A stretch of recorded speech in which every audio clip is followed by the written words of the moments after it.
Why aren't you listening to me? Doesn't anybody ever listen to me? Listen to me? Listen to me? Listen to me?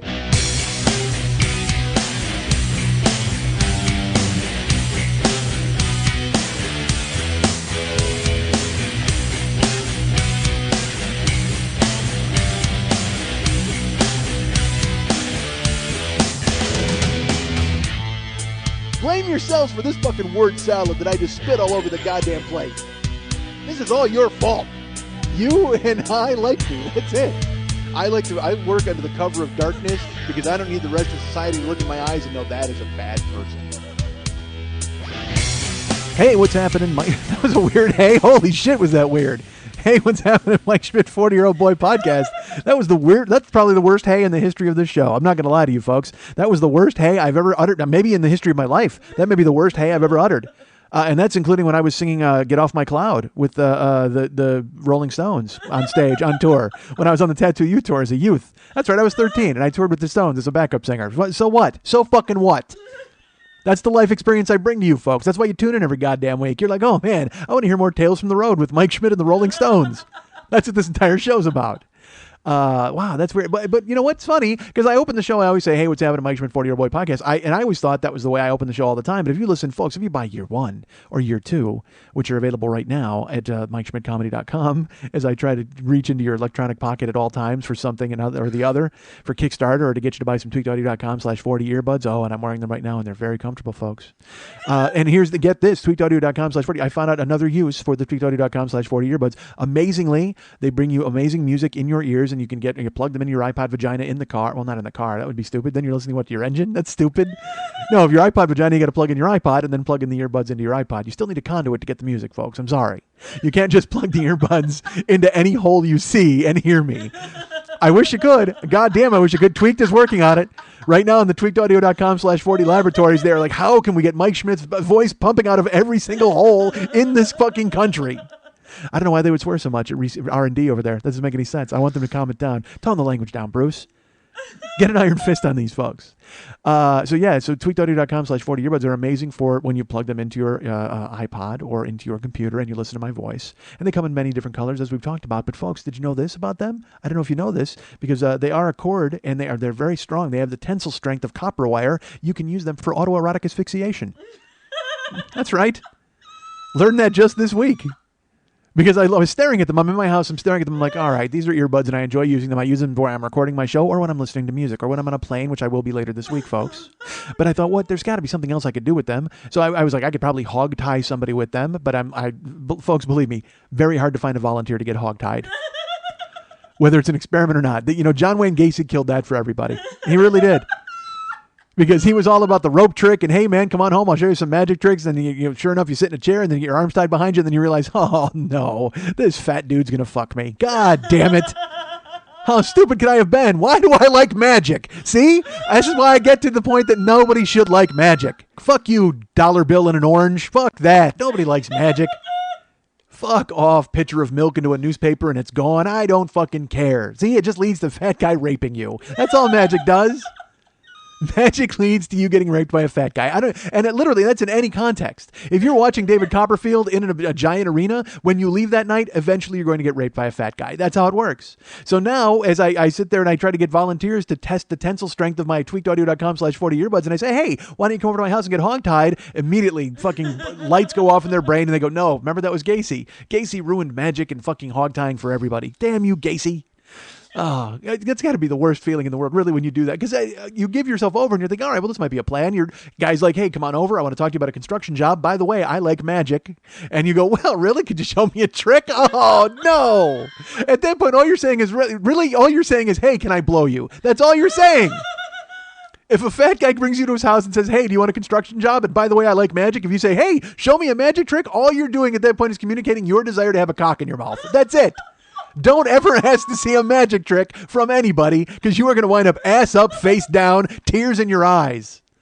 Oh, Jesus. Yes, it's true. I don't care. You go hang out at the Magic Castle all the time. You know what it's about. That's why you keep trying to get me to go there. Lily keeps saying, she's like, oh man, you can go to the Magic Castle. We're members. We can bring you anytime because you know why? For every fresh soul and asshole they collect, they get bumped up in the hierarchy.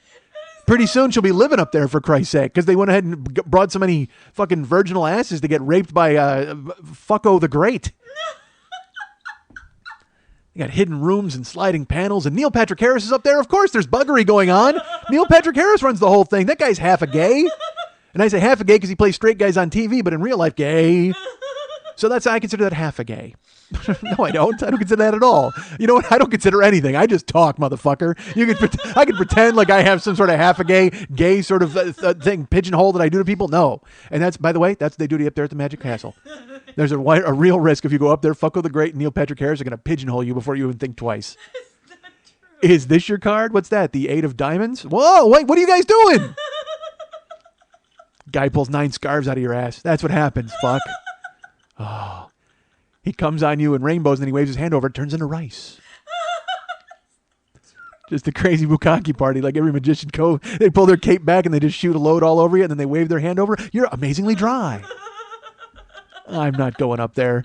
Lily's always like, you got to wear a suit. Fuck that. It's just, and I think, you know what that is? That's actually Lily's way of trying to save me. Because Lily's been indoctrinated up there to where she's trying to get guys to get up there and get raped. But she keeps inviting me and going, you know what though, you need to wear a suit because that's like her code for like, you don't want to come up there, really. Because you're going to wind up with an ass full of wand. Abracadabra. Ah. Hocus pocus. Yeah, you know what the pocus means, folks. You know, that's right. Magic is rape. All right. The fuck was I talking about? I was talking about something else. I swear to God I was before I pulled the lid off of magic in this world. That's right. Autoerotic. Autoerotic asphyxiation. Is there even any point in going into that now? After I just talked about getting raped by 9 guys in capes. There's no reason to talk about the fact that I jerked off with my earbuds tied around my neck. No. What? Yeah, that's right. Why not? Because it works. You know why? You know what you do? Here's the best part. Look, here's the best part. Yes, that's right. There's the best part. This only works with tweaked audio. By the way, it only works with tweaked audio earbuds. If you try them with Bose or Vic Dunn or Vic Fitch, I saw a woman yesterday wearing actual headphones, like big fucking cans at 7-Eleven. It was weird. Very weird. There's no point. There's no point in telling people the best part. They know the best part. You're jerking off, because you can. What I was going to say is you can actually plug in your iPod and then just wrap that around your neck and throw it over the shower rod and then just hang yourself like while you're jerking off while listening to music. That's the best part of doing autoerotic asphyxiation with tweakedaudio.com/40 earbuds. The soundtrack. You can pick whatever song you want. You plug it in your iPod and then you like throw it. You know what? Seriously, you get the tweakedaudio.com 40 earbuds, you put them in your ears and then you plug it in your iPod, you pick a song and you hit play and then you wrap it around your neck a couple of times like a cravat and then you just toss the iPod because it's weighted. You toss the iPod over the shower and then you just fucking slump and boom, run off a batch before you pass out. So pick a short song. Pick a song that keeps you alive. That's right. Keep a song that actually keeps you alert. People are going to die because of this. Yes. But that's okay. It's on Tweaked. It's right on their website. It says it right on there. It says good for AEE. Bruce knows. Bruce knows what I'm talking about. He sent me a nice note. He's like, hey, man, if I could help with the Kickstarter page, let me know. He goes, I would be happy to kick in watches or earbuds or anything like that. And which was nice of him, but it's a little late. You heard me hyping the Kickstarter page forever, Bruce. What the fuck? Where you been? You're developing new and better ways for guys to jerk off with your earbuds. That's what you're doing. At tweakedaudio.com/40 headquarters. That's right, motherfucker. We're on to you. We know. Next thing you know, they'll be like sponsored by the Magic Castle. See what I bring people together. This is how I bring together. I bring together AEE and MPRs. That's right. Magical patron rapists. That's what I bring together. Magical patron. I don't know if that works really. I don't know. And by the way, NPR, I'm sure people are like, NPR rapes people? What the fuck? Look, do not be in a room alone with Ira Glass. You know why? Because he will tell you a story about a Chinese farmer and then ask if you want to see a rope trick. Do not get anywhere near Ira Glass. It happens, man. You'll wind up with a very intelligent cock in your ass. You do not want that. As he fucks you and adjusts his glasses and clears his throat over and over. Oh, the sound will horrify you. As he'll speak to you, he'll talk dirty to you in a very dulcet and quiet tone. That's what NPR used to stand for. Actually, was National Patron Rapists. All right, so You think they'll buy my show now like they buy Marin's? Probably not. I've probably now priced myself out of their range by talking about this. Not that I was on the list. I've been contacted by NPR. They're like, look, we think you would fit our format perfectly. You know that format where everybody's quiet? You know that show, The Think Hour, where literally you just hear a guy humming and tapping his fingers while he ponders the thoughts of life? We're going to slot you in right after that. God damn it. All right. So I don't know how NPR gets anything done. I mean, honestly, it's like, their call letter should just be K. Shh. It doesn't matter what story they're reporting. It could be the loudest, most angry story in the world. They could do a story about noise, and then somehow they make it the quietest story you've ever heard in your life. It's like, come on, jazz it up a little. Have some sort of, I understand the pragmatic look at it, and you want to expose both sides, but Jesus Christ, just get excited, somebody on that station. They need a guy just walking around just fucking slapping dudes in the head or starting some sort of commotion. Just get a nice balance. You haven't got to be crazy, but... and by the way, I say I don't know how they get anything done. I don't know how I get anything done on this show, folks, because this is not a lie. I'm dead serious. Lily is here in a thin white tank top, sucking on a ring pop while I'm trying to talk to you guys. I believe me. Yeah, that's all right. That's attractive. It is all I can do not to wrap these earbuds around my neck. I can tell you that right now. I am so close. They're just grabbing the whole... No, that's fine. You can take one off if you want. That's fine. I think I'll leave it on. No, fine. I just, work that ring pop. But so I'm like, I don't know how Jesus Christ. All right. Like, cause you know why? I want to go NPR quiet now. That's all I want. I just want to, like Larry Miller says, I just want to stare at you like a lion staring at a gazelle. Just, yeah, Larry Miller. So... Yeah, but I don't know how NPR does it, man. They were because that's the best part. All right, the Pixies invented Loud, Quiet, Loud. Or I'm sorry, Quiet, Loud, Quiet, I should say. And then that's why Nirvana wrote Smells Like Teen Spirit. They're like, we just ripped off the Pixies and tried to do Quiet, Loud, Quiet. So that's what NPR is, that they're news. They're like the Pixies of news. When you listen to the show, because they're like, in East Timor today, there was a problem with guys with machetes. That's the worst story ever. Hold on, go back. Let me take that over again. That would not be a story at all. In East Timor today, a disturbance among villagers as men with machetes charged in, killing women and children and raping the men. We have this footage. We go to... That was Bob Wilson from East Timor. And it's like... Because they'll be quiet and then they'll go to this loud news story. It's like, I don't even know how they handled the Gaddafi fucking murder. Jesus Christ. I didn't listen to NPR because I got it all on the internet and I watched that videotape 1,000 times of them dragging Gaddafi out of the hole. What is with these dudes in holes? You know what? You want to catch a dictator? Fill every hole in your country. Because they will no longer have a place to fucking hide. They find Saddam in a hole in the ground. They find fucking, Gaddafi hiding in a hole in a ditch. Jesus Christ, do me a favor. I understand that there's no public works because your entire government is trying to kill all of you, but hire one construction crew to start filling holes and you'll catch these guys a lot fucking faster. Is every goddamn country in the desert a habit trail with a series of fucking tunnels underneath them? What the fuck is... I guess if you're in power for 40 years, I would spend that entire time building an underground series of tunnels that I could get away from motherfuckers. I would make that whole country's a desert. Underneath it, it's just a giant fucking ant farm. God damn it. And then this guy's in a convoy. He's going... And my favorite part is like when you read the stories, you wonder how the fuck these guys stayed in control for 40 years. Gaddafi's on the run with his guys, and they're in a convoy, and they're driving at night, and then his kid is like, hey, why don't we go to your hometown? And everybody's like, wait a minute, why? They'd never think to look there. That's the logic.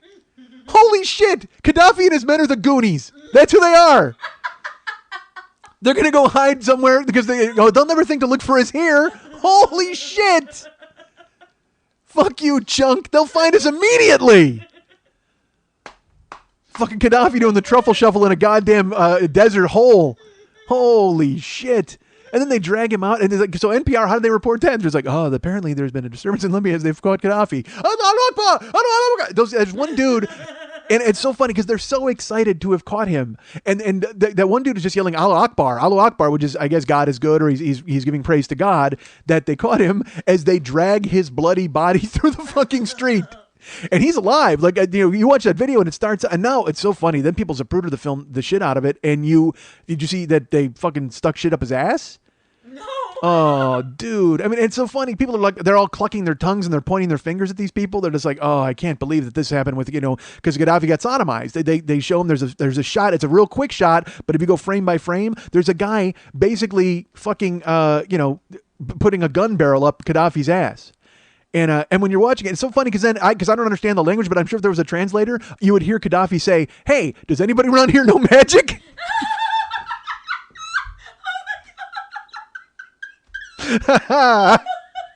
And that guy's like, yeah, I know magic. Watch me make this gun barrel disappear, motherfucker. Yoink. Right up your 40 years in power ass. You're truffle shuffling, hiding in a goddamn desert hole ass. Holy shit. And they drag him out and they're smacking him in the face. And it's so funny. Look, that guy is a horrible, horrible person. Gaddafi is a terrible person and deserved what he got, in my opinion. But motherfucker, when you watch that tape, if you can't put yourself in that spot, are we okay? Oh, okay. You scared. Dude, listen. The computer's like frozen on us a few times, like over the past few weeks, and I'll be talking, and then there'll be no me. Which I can tell you, I don't know how many of you out there are voting for that, but the people who want to hear me probably wouldn't be too happy with that in the show. I would imagine. It's like, imagine if, all right, so you get me plugged in your iPod vagina, and then you just yanked it out, but you kept your earbuds in. Fuck no, you can't hear me. I'm gone. Again, with the earbuds right into the iPod vagina. God damn it. Oh, ring pop. All right, so.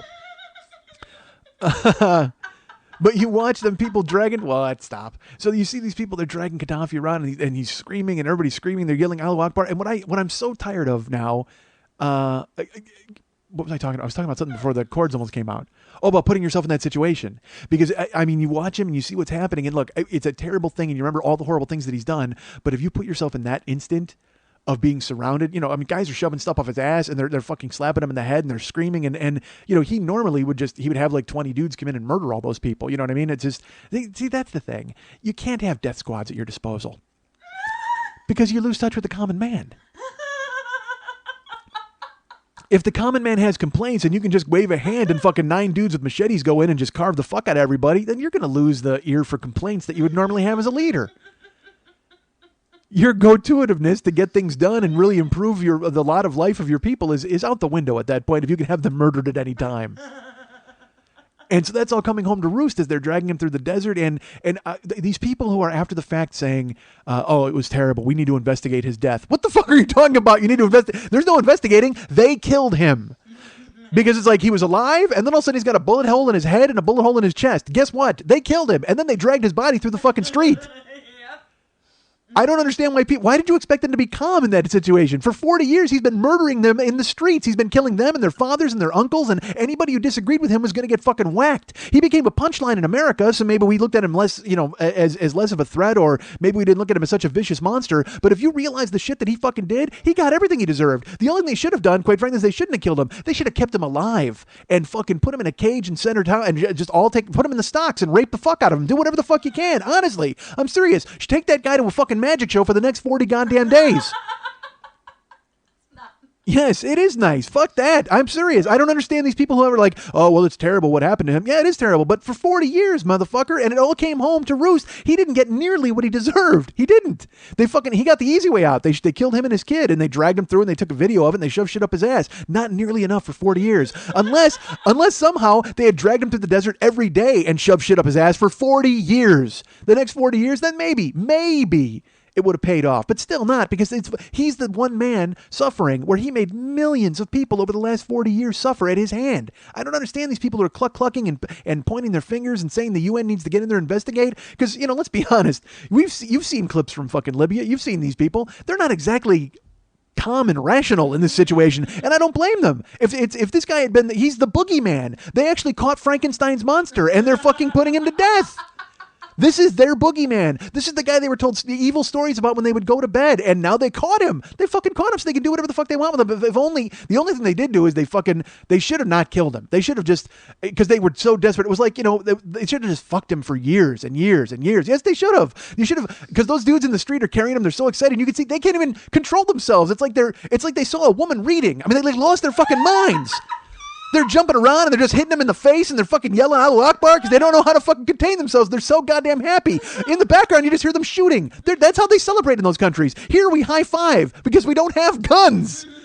You know what their high five is? They can shoot 5 bullets in the air. Done. That's a motherfucking high five, and you don't need a partner to do it. Dragging him through the fucking streets because they're like, Allahu Akbar, and they slap him in the face. I'm like, they're so happy because they're all, because that's in it. You know what? It was that entire region finally got to come after being fucked for 40 years. They finally got to be the ones who got off, honestly.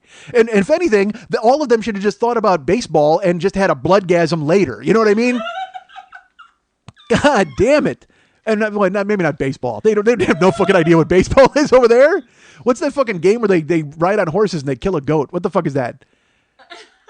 There's a game, it's like a national game in the fucking deserts where I think it's Afghanistan, I think, where they literally, it's like a polo game, but they have to carry a goat carcass across the finish line. It's like a combination of soccer and awesome. I mean, it's literally when you watch a soccer game, you're like, this is really fun. But how great would it be if instead of kicking a ball, they had to run on horses with a goat carcass? Fuck yeah!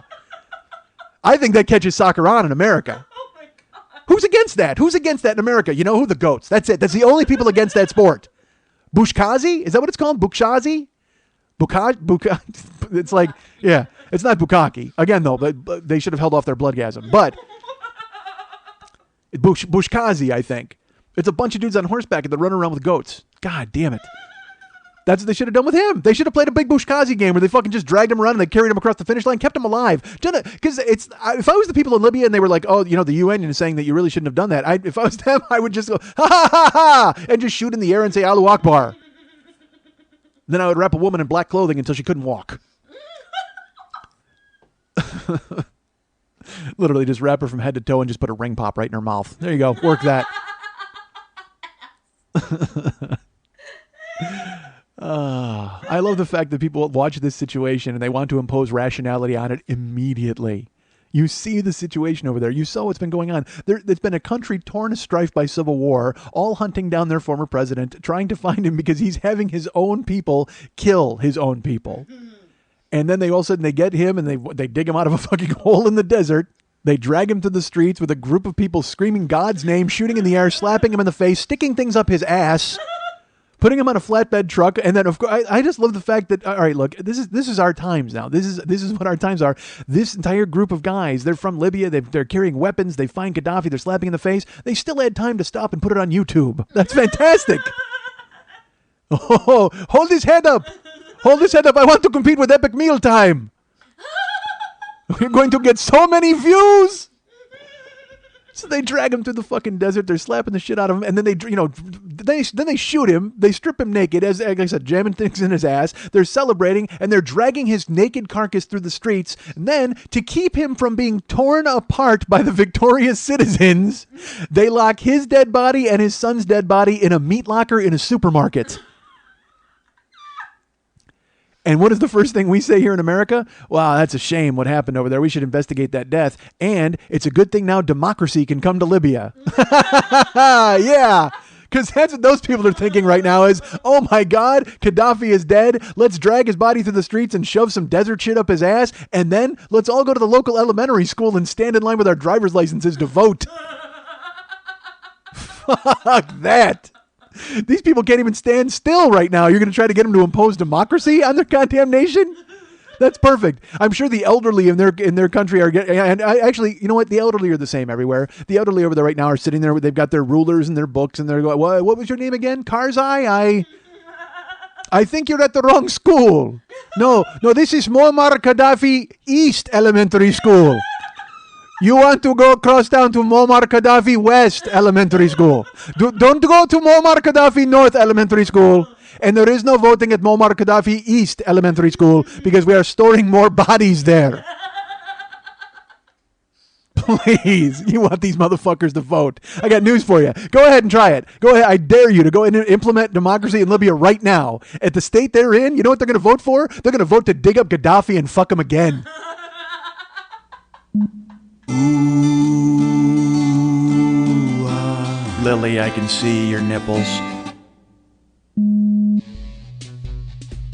You're listening to The 40-Year-Old Boy, and later, The Velvet Rope. Big James and Chewy want your IDs out and your metal items in the bowl. I heard I got fucking crazy last night. Dude, daily double for the kid. Daily double. You pulled off a daily double. Oh, yeah. The fucking night I'm not here. Yep. You get blown and you choke a guy out? Dude, I range to choke this guy and then his girlfriend blows me. You ranger choked the guy? That's fucking... Wait a minute. You fucking ranger choked the guy and his girlfriend blew you? Dude, my dick was already hard from the choke. You don't have to go home, but you can't stay here. The Velvet Rope on the Mike Schmidt Podcasting Network. Fucking ranger! The lunatic pulled down my pants. we were having a little stall-a-thon there. That was weird.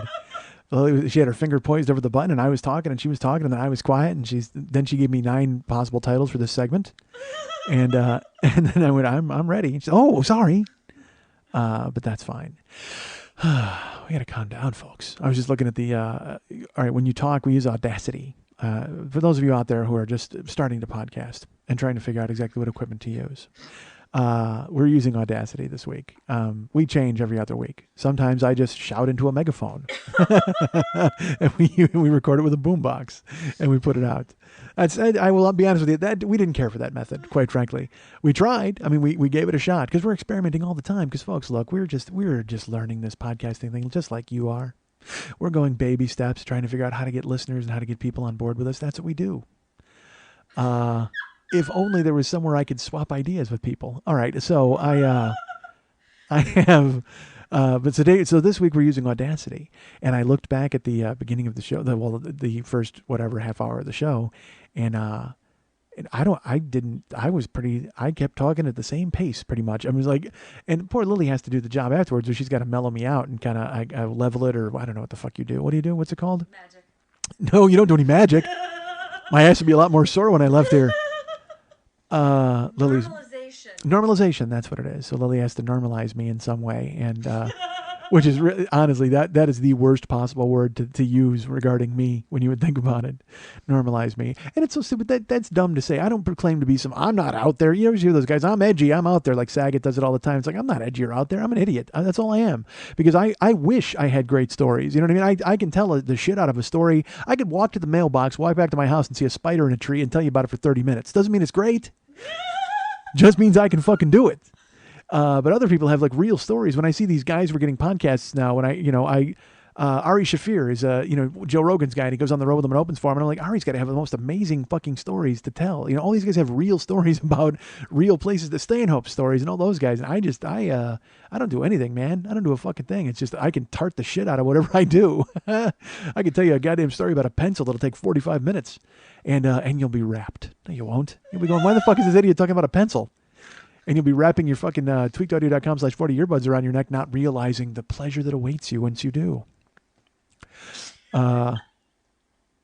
Lily told me, because I mentioned, I was talking about Lily, and when we stopped talking, she's like, oh, way to talk about my tank top. She goes, now I can just imagine you throwing your iPod over the shower curtain thinking about me tonight. That's going to be great. And I said, well, I'm on a plane tomorrow. She goes, oh, if you do it, make sure you go to the bathroom and do it there, so then I can say I'm in the Mile High Fantasy Club. I said, so you recommend that if I'm going to jerk off on the plane, I should go ahead and use the restroom there? And she's like, oh, well, yeah, to me. And I go, you're missing the key point of this. Sure, certainly to you. I understand you want me to jerk off to you. That's fine. That's very evident every week I come over. Just do it on the plane. Yeah, but that's the thing is you're missing the key part of should I get out of my seat or not. I appreciate the recommendation that I should hit the head in the bathroom if I plan on fucking spanking it to you. Good. I'm glad you told me that. Because it's a daytime flight. I couldn't pull a nighttime flight. Maybe I could pull it off in my seat. Maybe. I did that once as a kid. That was not good. I jerked off in a car, with my family. Like I was like, I don't know why. It was just because you're fucking 12. You know what I mean? You're not even thinking about it. You're just like, well, all right. We were driving, and it was like, you get that awkward 12-year-old boner that just shows up for no reason. Which, by the way, does not stop when you're 44. Let me tell you that, folks. For some reason, my 12-year-old boner still shows up in the car wherever it just happens. I like driving. I guess that's the bottom line. My cock loves an auto. He loves a ride. My cock loves a ride. Yeah, when I was a kid once, we were driving. I was in my mom's car in the back seat of the Pinto, and we were coming home from my aunt's house. And I reached into my short, jerked off driving, on the way home. Because again, you're a little kid. You don't fucking. Dude, I used to jerk off on the way to school. I did. I did a bunch of little. And you know what's funny? You're making horrible faces. Fuck you. You probably had a banister or a pony or some bullshit that you pulled off. I had a pony I named Bannister. Yeah. That's fucking great. This show's over. God damn it. That's fuck. See? I can't top that shit. How do I give her the chance to fucking top me on my own show? I had a pony I named Bannister. That was fucking fantastic. Ah, you're lucky to have heard it from her and from me twice. You're lucky to have heard it, folks. That was great. Son of a bitch. Why didn't I think about that? All right. That was great. But don't judge me. Fuck that. When you're a kid, you don't care. You got a shower head or some bullshit. You make it happen. But I remember that I was walking to school once, and we had to cut through.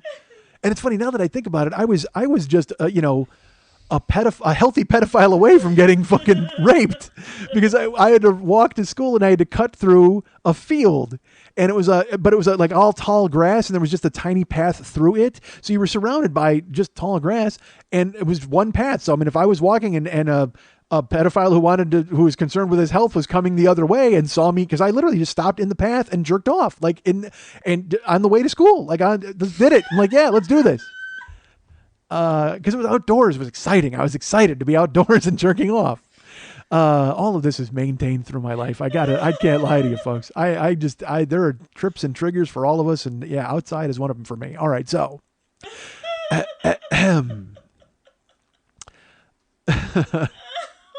Thank God in Bolingbrook, Illinois, there was no healthy pedophile who was trying to, never mind. I won't say that. And there's no point in shedding light on that. So, the fuck's I talking about? I was talking about something.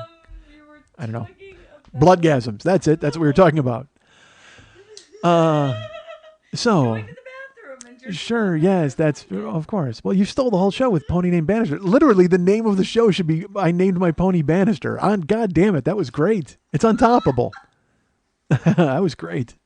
All right. I'm going to say great 9 more times. Stop saying that. Oh, whispering. I like to whisper. By the way, when we did the megaphone and the boombox, the whispering did not translate. That was not. But today with Audacity, which we are using, and it's so funny. I wouldn't have the first fucking clue what else to use besides Audacity. If Lily bailed on me and I had to record my own show, I would use the phone and try to call my computer. That's what I would do. I would just start dialing Mike's laptop and hope somebody answered, and then start talking. All right. So we're talking in the first segment, folks. I don't know if you remember the first segment that was earlier. Before Lily said the funniest thing in history. I'm serious. It was great. Although I'm sure I would have gotten there eventually if you didn't say it. Don't you hate people like that? We're like, oh, I would have thought that's funny, but I would have thought of it eventually. Fuck you. Kill yourself. And that goes for everybody who makes fun of me, by the way. Lily put a picture of me up on Facebook, and in the comment section, every guy made fun of me, and the best part is the guys are making fun of me, and then some guy in the middle of it goes, "Hey guys, isn't this why Mike said he wasn't going to put up any more pictures? Is because we make fun of him every time one goes up." And then somebody's like, "Yeah, that's why we got to do it fast." Yes, that's exactly what you need to do. You need to show everybody just how funny you are. But then my favorite part is all the women rally to my defense. I think he's cute. His dimple is so cute. Literally, go read it. Go look at the picture and then read the comment string. It's high school in 20 comments. Every girl is like, I think he might be cute. And every guy's like, he's a faggot. That's it. The only thing missing is at the end of it, they should have handed me a diploma. That was it. That's the only difference between that comment string and high school. Well, actually, no, it isn't. High school, I didn't get a diploma either. God damn it. Stepped on my own joke. Oh, Christ. All right. So in this first segment today, folks, in the first segment of today's show, I mentioned voting. I alluded to a voting booth and turned it into something very funny. But now we have to talk about voting again, folks, because if you recall, 2 weeks ago, I dumped in your lap a poll of epic proportions, which that sounds also very awful. So I asked you folks to take a vote because I was thinking about possibly getting some sort of procedure done, and I wanted to hear how you folks felt about it. I wanted to see what you thought about it. I wanted to see if you people could rally behind me and point me in the right direction. Basically, I was talking about getting waxed, and I was figuring out, yeah, I know, I made it sound a lot much more important than it was. A lot much more? Idiot. Yeah, I hate myself. All right, want to cut that out. I want to cut the word lot out. No, don't do it. But I'm just saying it like in my head that now, because now all the entire show, I'm going to call the show a lot much more. Because that's how bad it was. A lot much more important. Because I hate fucking making mistakes, folks. And I talk on the fly, and I should be fucking comfortable with going ahead and making mistakes, but I make them so rarely. All right. So I asked you people to weigh in and vote on the waxing, not on the actual waxing itself. Because I had pretty much planted both feet in Camp Wax. But I had decided that you guys needed to figure out who was going to do this procedure. Because I was talking about whether I was going to get a guy to do it or a girl. You spit on me, by the way. Do you know that? You spit on me when I said that? I said I planted both feet firmly in Camp Wax, and you spit all over me. That was great. Boy, this is, thin tank top, ring pop, spit all over my hand. You're making it easy. So, yeah, take that image, folks. So I needed to find out who I'm going to. Am I going to a dude? Am I going to a chick? Because that's what I like to do. I like to boil it down to the worst possible things I could call them. I like a dude or a chick. Am I going? Oh, never mind. I won't say that. So, because that's not the worst possible things I could call them. So, cock or cock wallet. Where am I going, folks? That's what I need to know. That's not a bad thing to say. That's just festive. So I needed you to vote. So we had the vote. The first week of voting came in, and just before I left my house, there were 3 votes that came in and tipped it because I thought I had a result. But 3 votes came in and changed the game by tying it up. If you recall, last week I mentioned to you, we were tied at 68. 68 and 68, folks. And that wasn't getting into other votes and things like that, which I will get to in a second. So I had to, last week, throw it back out to you for a second round of voting. And part of me thinks I should have done this all through the month of October, because here's why, folks. Podcasting is not immediate. People listen to these things late. Like I got a guy who's writing me about shit that I said in episode 3 and 4 of this year. And he writes me about it thinking that I remember what the fuck he's talking about. Dude, no clue at all. Unless David throws it on an id, I'm not going to remember any fucking thing that I said from this show. Except for Bloodgasm and Muammar Gaddafi East and West Elementary School. God, I'll remember those for the day I die. Till the day I die, not for the day I die. Why would I remember them for the day I die? On my deathbed, instead of Rosebud, I will go, Bloodgasm, Muammar Gaddafi East and West Elementary School, and then just fucking die. And everybody was like, what the fuck was that? But there will be one person in the world who is still that far behind on the podcast, and they will know exactly what I'm talking about. Oh, I just heard him say that this week on the podcast from 40 years ago. 40 years? That's giving me a lot more time than I got coming. No way, 40 years. 14 years, as we've mentioned. So I threw it to you guys for a vote to figure out what we were going to do. Man or lady, lady or man. And then people are trickling in now because they just listen, because podcasting, as I mentioned, people listen to it at their convenience. Especially me, because I talk for fucking hours and hours. If I did a 10-minute show, fuck, you could digest it. Because people are saying you should do a daily show, and then they're like, what if I did like a 20-minute daily thing? But what's in that for me? Nothing. There's nothing in that for me. What's in that for me? Actually, you know what? Bullshit. That's in it for me. I get to come and see you 5 times a week. Fantastic. Because that's, 5 times a week, 20 minutes of crack. That'll work out. I mean, it's just the ramp up 5 different times with no substance. Fuck, I can do that in my sleep. I do that every day. So podcasting, people listen to it later because now people are writing me going, oh my God, is it too late for me to vote? I can't, because all they heard was 2 weeks ago. They didn't hear last week that there was a tie. So when they listen to there was a tie, then they're going to be like, oh my God, I'm glad I got my vote in under the wire. So I put it back out to you folks. This is a lot of talking about voting. Remember earlier I said I could stretch the fuck out of anything? This is me. I'm stretching the fuck out of this premise about me asking you to tell me to vote. Asking you to tell me to vote? No, me telling you to vote. Fuck. So I threw it out to you guys, and then votes came. There was an avalanche of votes that came in via Facebook, via Twitter, via email, via text, via strangers on the street, just coming up to me randomly. And that's true. Anyone who came up to me in the street and said, hey man, I consider that a vote for a guy. Because that's where my mind is, folks. My mind has been on this constantly. And by the way, when I say avalanche, I say not an avalanche. I do not mean an avalanche. A few more votes came in. But I will say that it was decided very early last week. So let me go ahead and take a look at these numbers that I have here. It was 68-68 last week, as you know. But you know what? Before I get into the final tally, let's take a look at some extraneous votes around. Let's look at the Nader votes about my balls. Let's see what the third party candidate, the John Andersons, the Ralph Naders, the Ross Perot's of my cock. Let's see how those turned out. Because I will tell you this, folks. There were many people who went off the board. They didn't take the man or woman choice. I will tell you this. 2 people, 2 votes. 2 people actually volunteered to do the procedure themselves.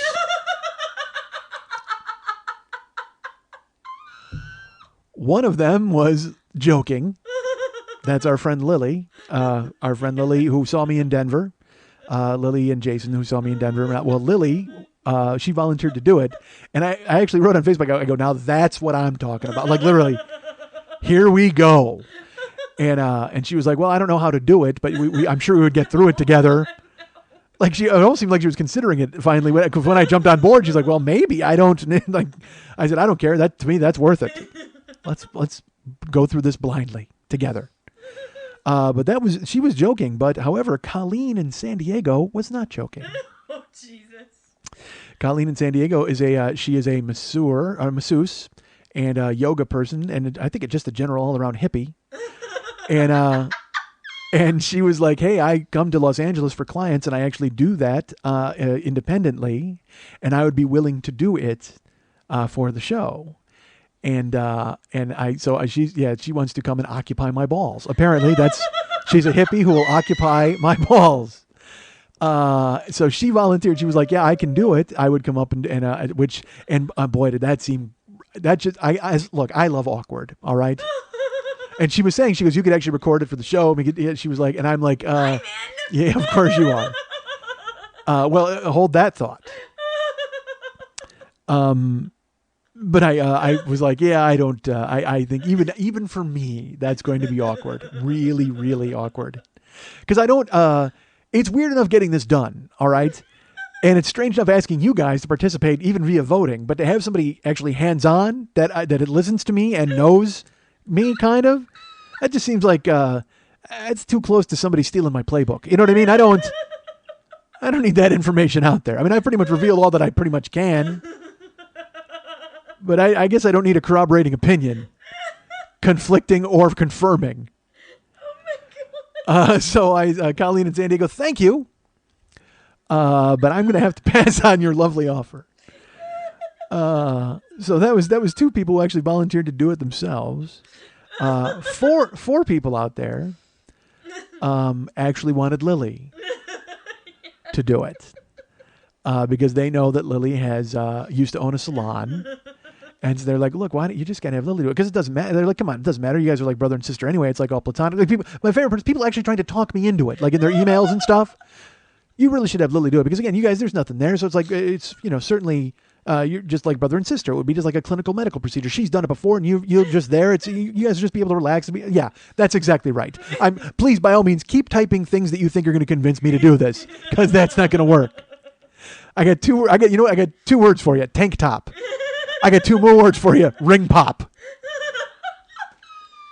Not going to happen.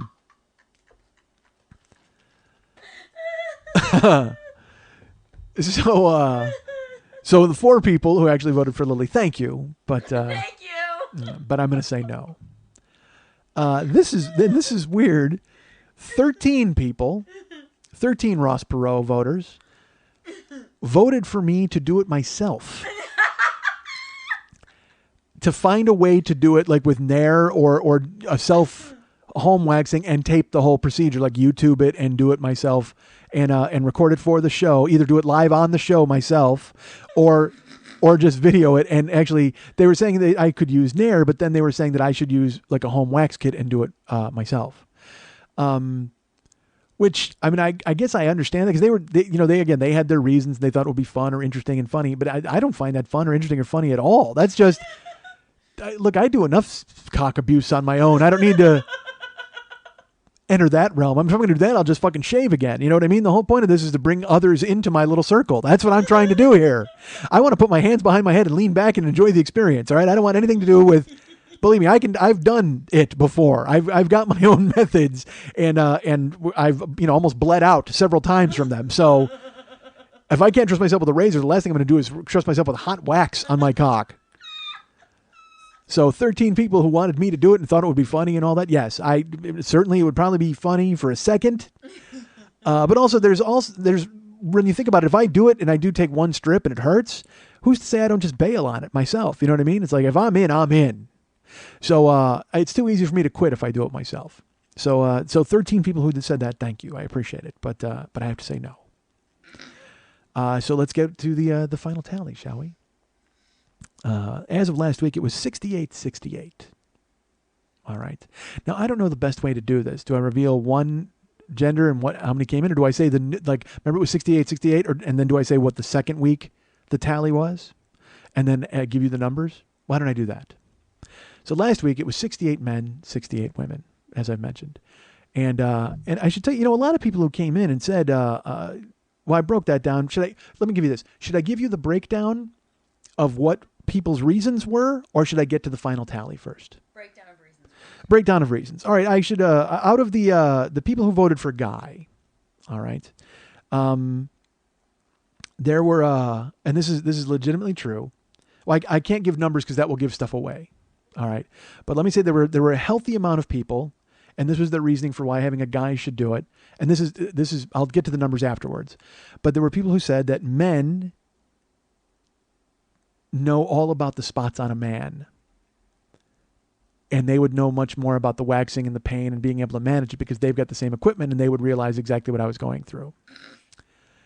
And to that I say, that's the reasoning people give for why lesbians are lesbians. I mean, people always say, oh yeah, nobody knows how to please a woman like a woman, and that's why lesbians are so into it. Well, if you're telling me a guy knows all the spots on a guy, for the spots for what? Like no offense, I'm not looking to give this guy a facial. All right,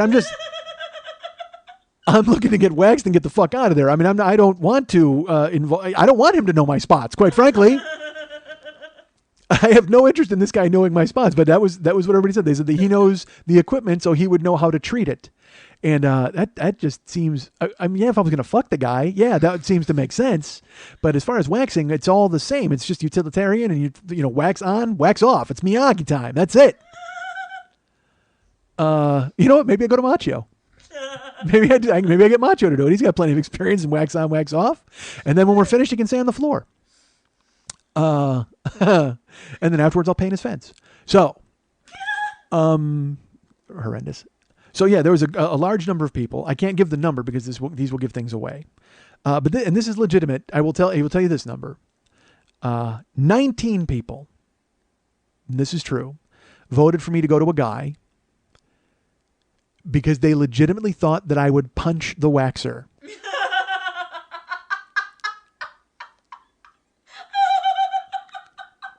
And that I didn't want to punch a woman. Oh my God. What the fuck is wrong with you people? I guess I should say, what the fuck is wrong with me that I've given you the idea that I'm fucking Alex Karras from Blazing Saddles and I'm just going to go out and punch some random dude in the face because he caused me some sort of pain. And I guess it was playing off the fact that when I had the anal fissure, if you remember, I told that story, and when the doctor went spelunking to find out what it was, I involuntarily punched the wall, remember? So these 19 people apparently think that I can't control myself in any situation below the waist, and any sort of pain down there is going to cause me to involuntarily throw a right hook and knock somebody the fuck out. And they felt it would be better if I punched a man than punched a woman. Good for you.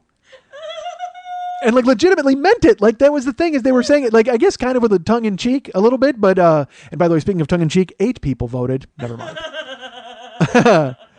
So yeah, 19 people legitimately thought I was going to punch the waxer.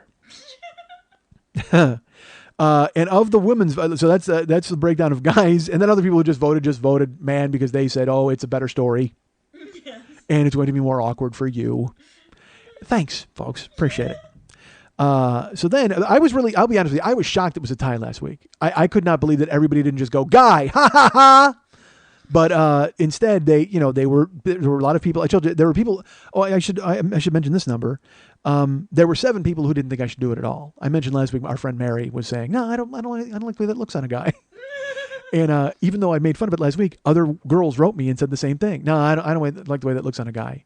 And I'm like, okay, you live in England, right? Again, I'm not going to be distributing photos of the final work. We'll see. I mean, I didn't say I wasn't taking photos of the final work. I said I was distributing photos of the final work. But 7 people said that they did not like the look on a guy. So good for them. And of the people who voted for a woman, which I was shocked that people did, they showed legitimate concern for me, saying that there were 15 people thought that I would have a gay panic while getting it done by a guy. Like somehow I would get a hard on if a guy was doing it, and then I would start questioning myself, and it would cause a real problem for me. And again, legitimately, that's what they said. They were like, well, you got enough going on. You don't need to start opening up these doors and asking those questions of yourself. Like that kind of thing. I'm like, hey, Dr. Freud, that's not going to fucking happen. I'm a grown man, all right? I get fucking hard-ons in the grocery store, and I can deal with it. I didn't go, oh, shit, that guy by the broccoli made me hard. It's like, it just happens. But oh my God, have you ever seen that guy with the broccoli? Oh my God. Oh, Jesus. He is the cause of 41% of all boners in the fucking grocery store. That guy by the broccoli. Sounds like an onion pole. Why are we hard at the grocery store? That guy by the broccoli, 41%. Oh, Jesus Christ. All right, so. But yeah, they legitimately thought I would have like a gay panic. And then I will say this, unfortunately, there were 8 people who were not kind about it. They aren't fans of gay people and thought that my doing that was going to be wrong in a moral sense, along the lines of like emails that said, don't be doing any of that gay shit. That was, and I was like, okay, well, thank you. Yeah, so we're going to be losing those people, depending on the results of this poll.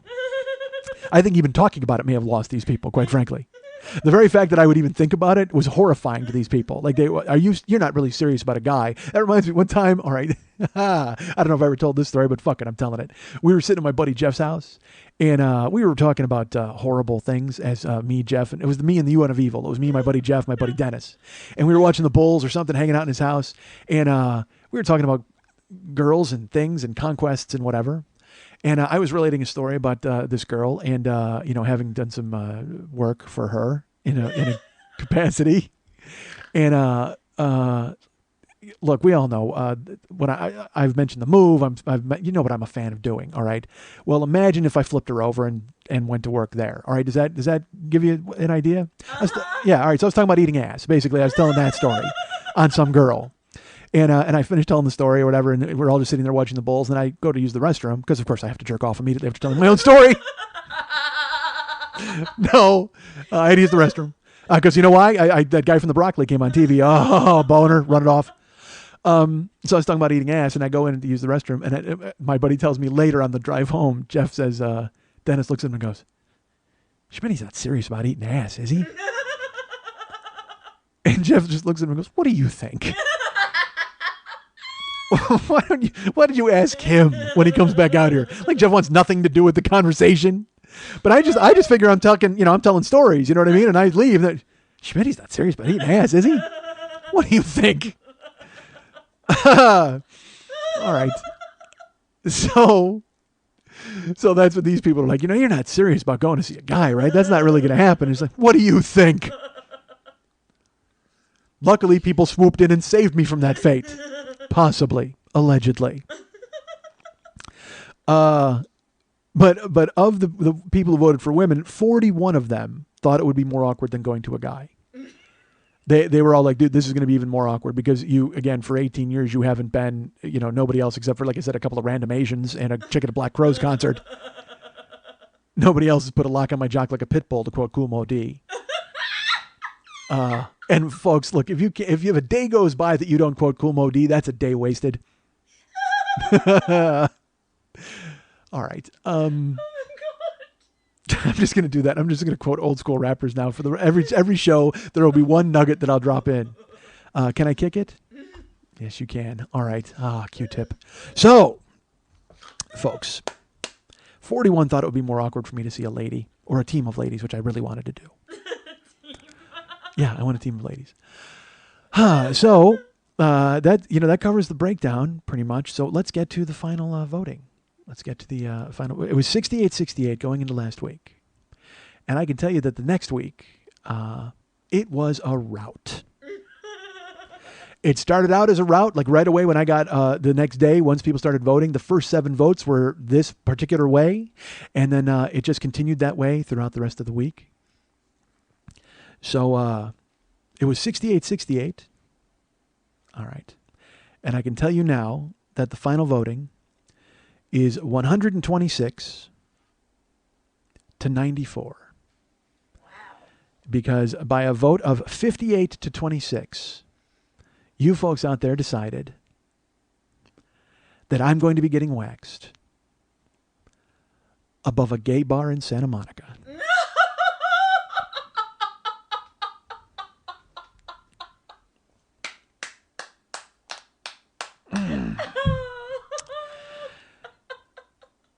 A guy has carried the day and will carry my balls.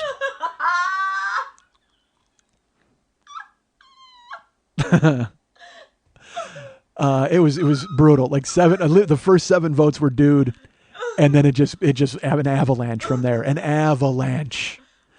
So yeah, 58-26 was the second week's tally, and yeah. So I get to see a dude.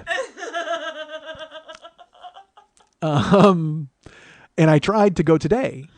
I figured when I tallied the final few votes this morning, because here's the thing, I'm not going to have time to do it in the next like week and a half, because I'm going to Minnesota, and then I'm only home for like a day, and then my Tuesday I have to record the show next Tuesday, and I actually have another podcast to do that day that I'm going to be on Comedy Film Nerds again, which is nice. Thanks to them for asking.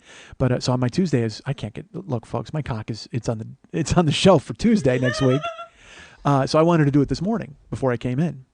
And once it was clear with because I mean, look, I held out as long as I could. In my head, I really hoped that there was going to be another like 35 votes for girl today. But that would have had to double the weekly output, and I knew it wasn't going to happen, but I took a shot. I waited as long as I could. I could have made this appointment Monday, quite frankly, because I think Monday it was like 47-11. I mean, it was like brutal. But then Monday and Tuesday, more votes came in. But it started to actually pick up a little bit. I'm like, all right, here we go. No, did not happen. So I called this guy who I actually had an appointment with, I told you a couple weeks ago, and he could not get me in today. He could not fit me in. Even though he knows all the spots, he could not fit me in. So because I would have done it. I would have done it on the way here to today's show. But that did not happen. So it's going to happen in the next couple weeks. I just got to figure out when. And when it does, I'll be able to tell you guys about it, I think. And people want me to tape it. That's just what cracks me up so much. You too? You want me? You're nodding? Oh, I'm going with you and recording. Yeah, that's not happening. I'll wear a blindfold, but I want to be in the room. Blindfold. Well, bring a ring pop, and you can come. That's fine. And you're in.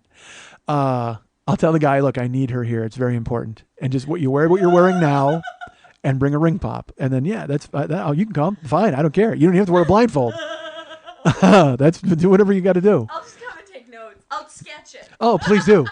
Yeah, we'll get the heart of the ocean and we'll go ahead and do it. Sketch it. Oh, I hope Billy Zane doesn't find it. Oh my God. Rose! All right. Love that movie, by the way. God damn, I love that movie. I love Titanic. I don't care who knows it. That's right. And everybody's always going, well, of course, you're seeing a guy to wax you. None of that gay shit. If the people weren't gone before, now they're gone.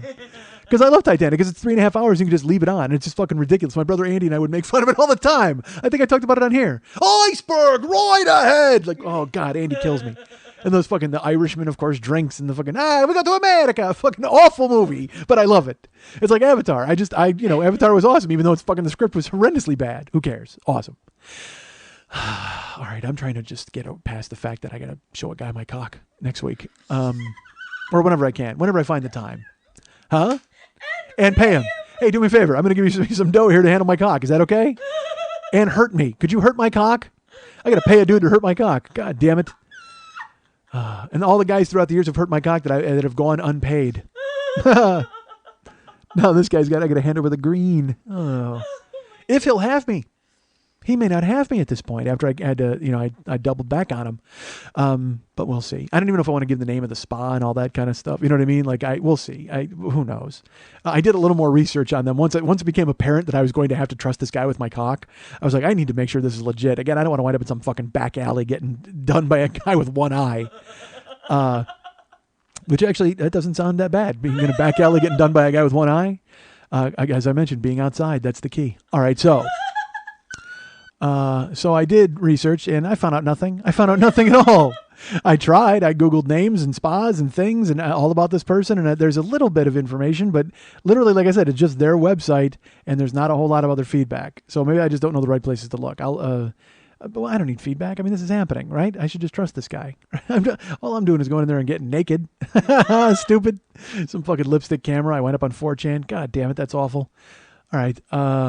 Yeah, exactly. Pump that fist. Let's go. Ring that pop. All right. So I did the research. I haven't found anything, but that's going to happen. I wanted to do it today, which left me no time for research. If I would have just showed up, hey, just burst in. And then I said, there was a place like LA Weekly mentioned a place, but then I think that's just ladies. So I don't know, maybe I'll call around and try to find a different place other than that guy. Because again, the voting was not, do I have to go above a gay bar and get waxed? It was man or woman. So maybe I find a legit like man technician. Not that this guy's not legit. I don't want to fucking paint him with that broad brush. Is that the second reference to a broad brush in this show? Yes. Let's just call it it's the broad brush show. That's what we'll call it. So there you go. I don't want to cast aspersions on this dude. I don't want to cast anything on this dude. Honestly, I don't want to shoot anything on him. I don't want anything at all to happen. So, but I'm telling you, you know what? I should film it just to prove to you motherfuckers that I can do it and do it right. Just fucking grit my teeth and I'll Clint Eastwood all the way through it. God damn it. I can't wait to do it. All right. That's a lie. I'm trying to talk myself into it.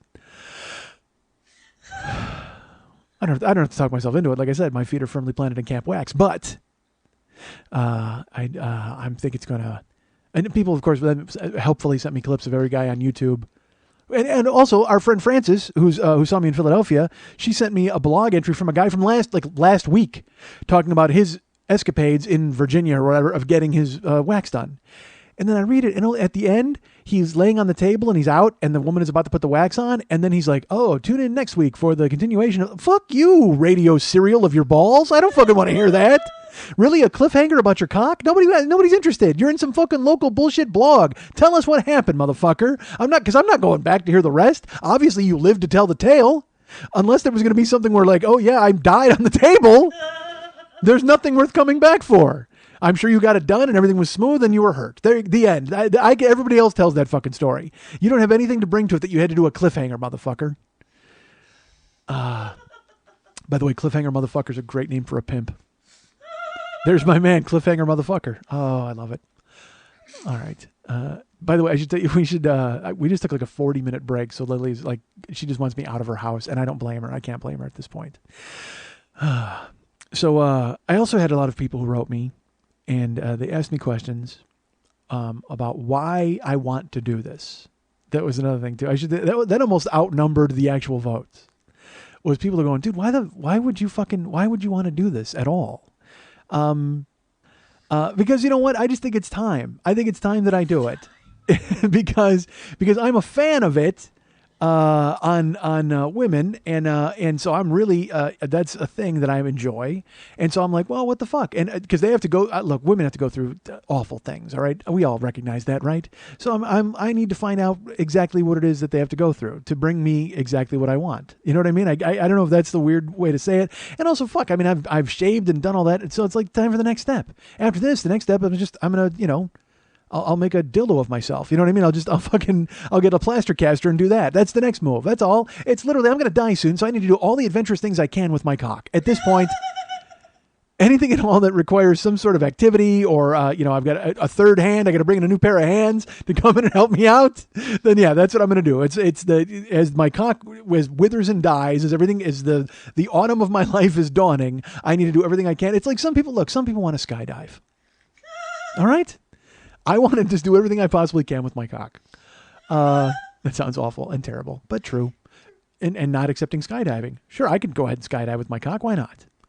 Did you see that video? The guy fucking a girl while they're skydiving whatever. People lost their minds. It's like, I don't understand any controversy at all regarding sex ever in this country. Why? It's all happening. I get news for you. Anything you can imagine is happening.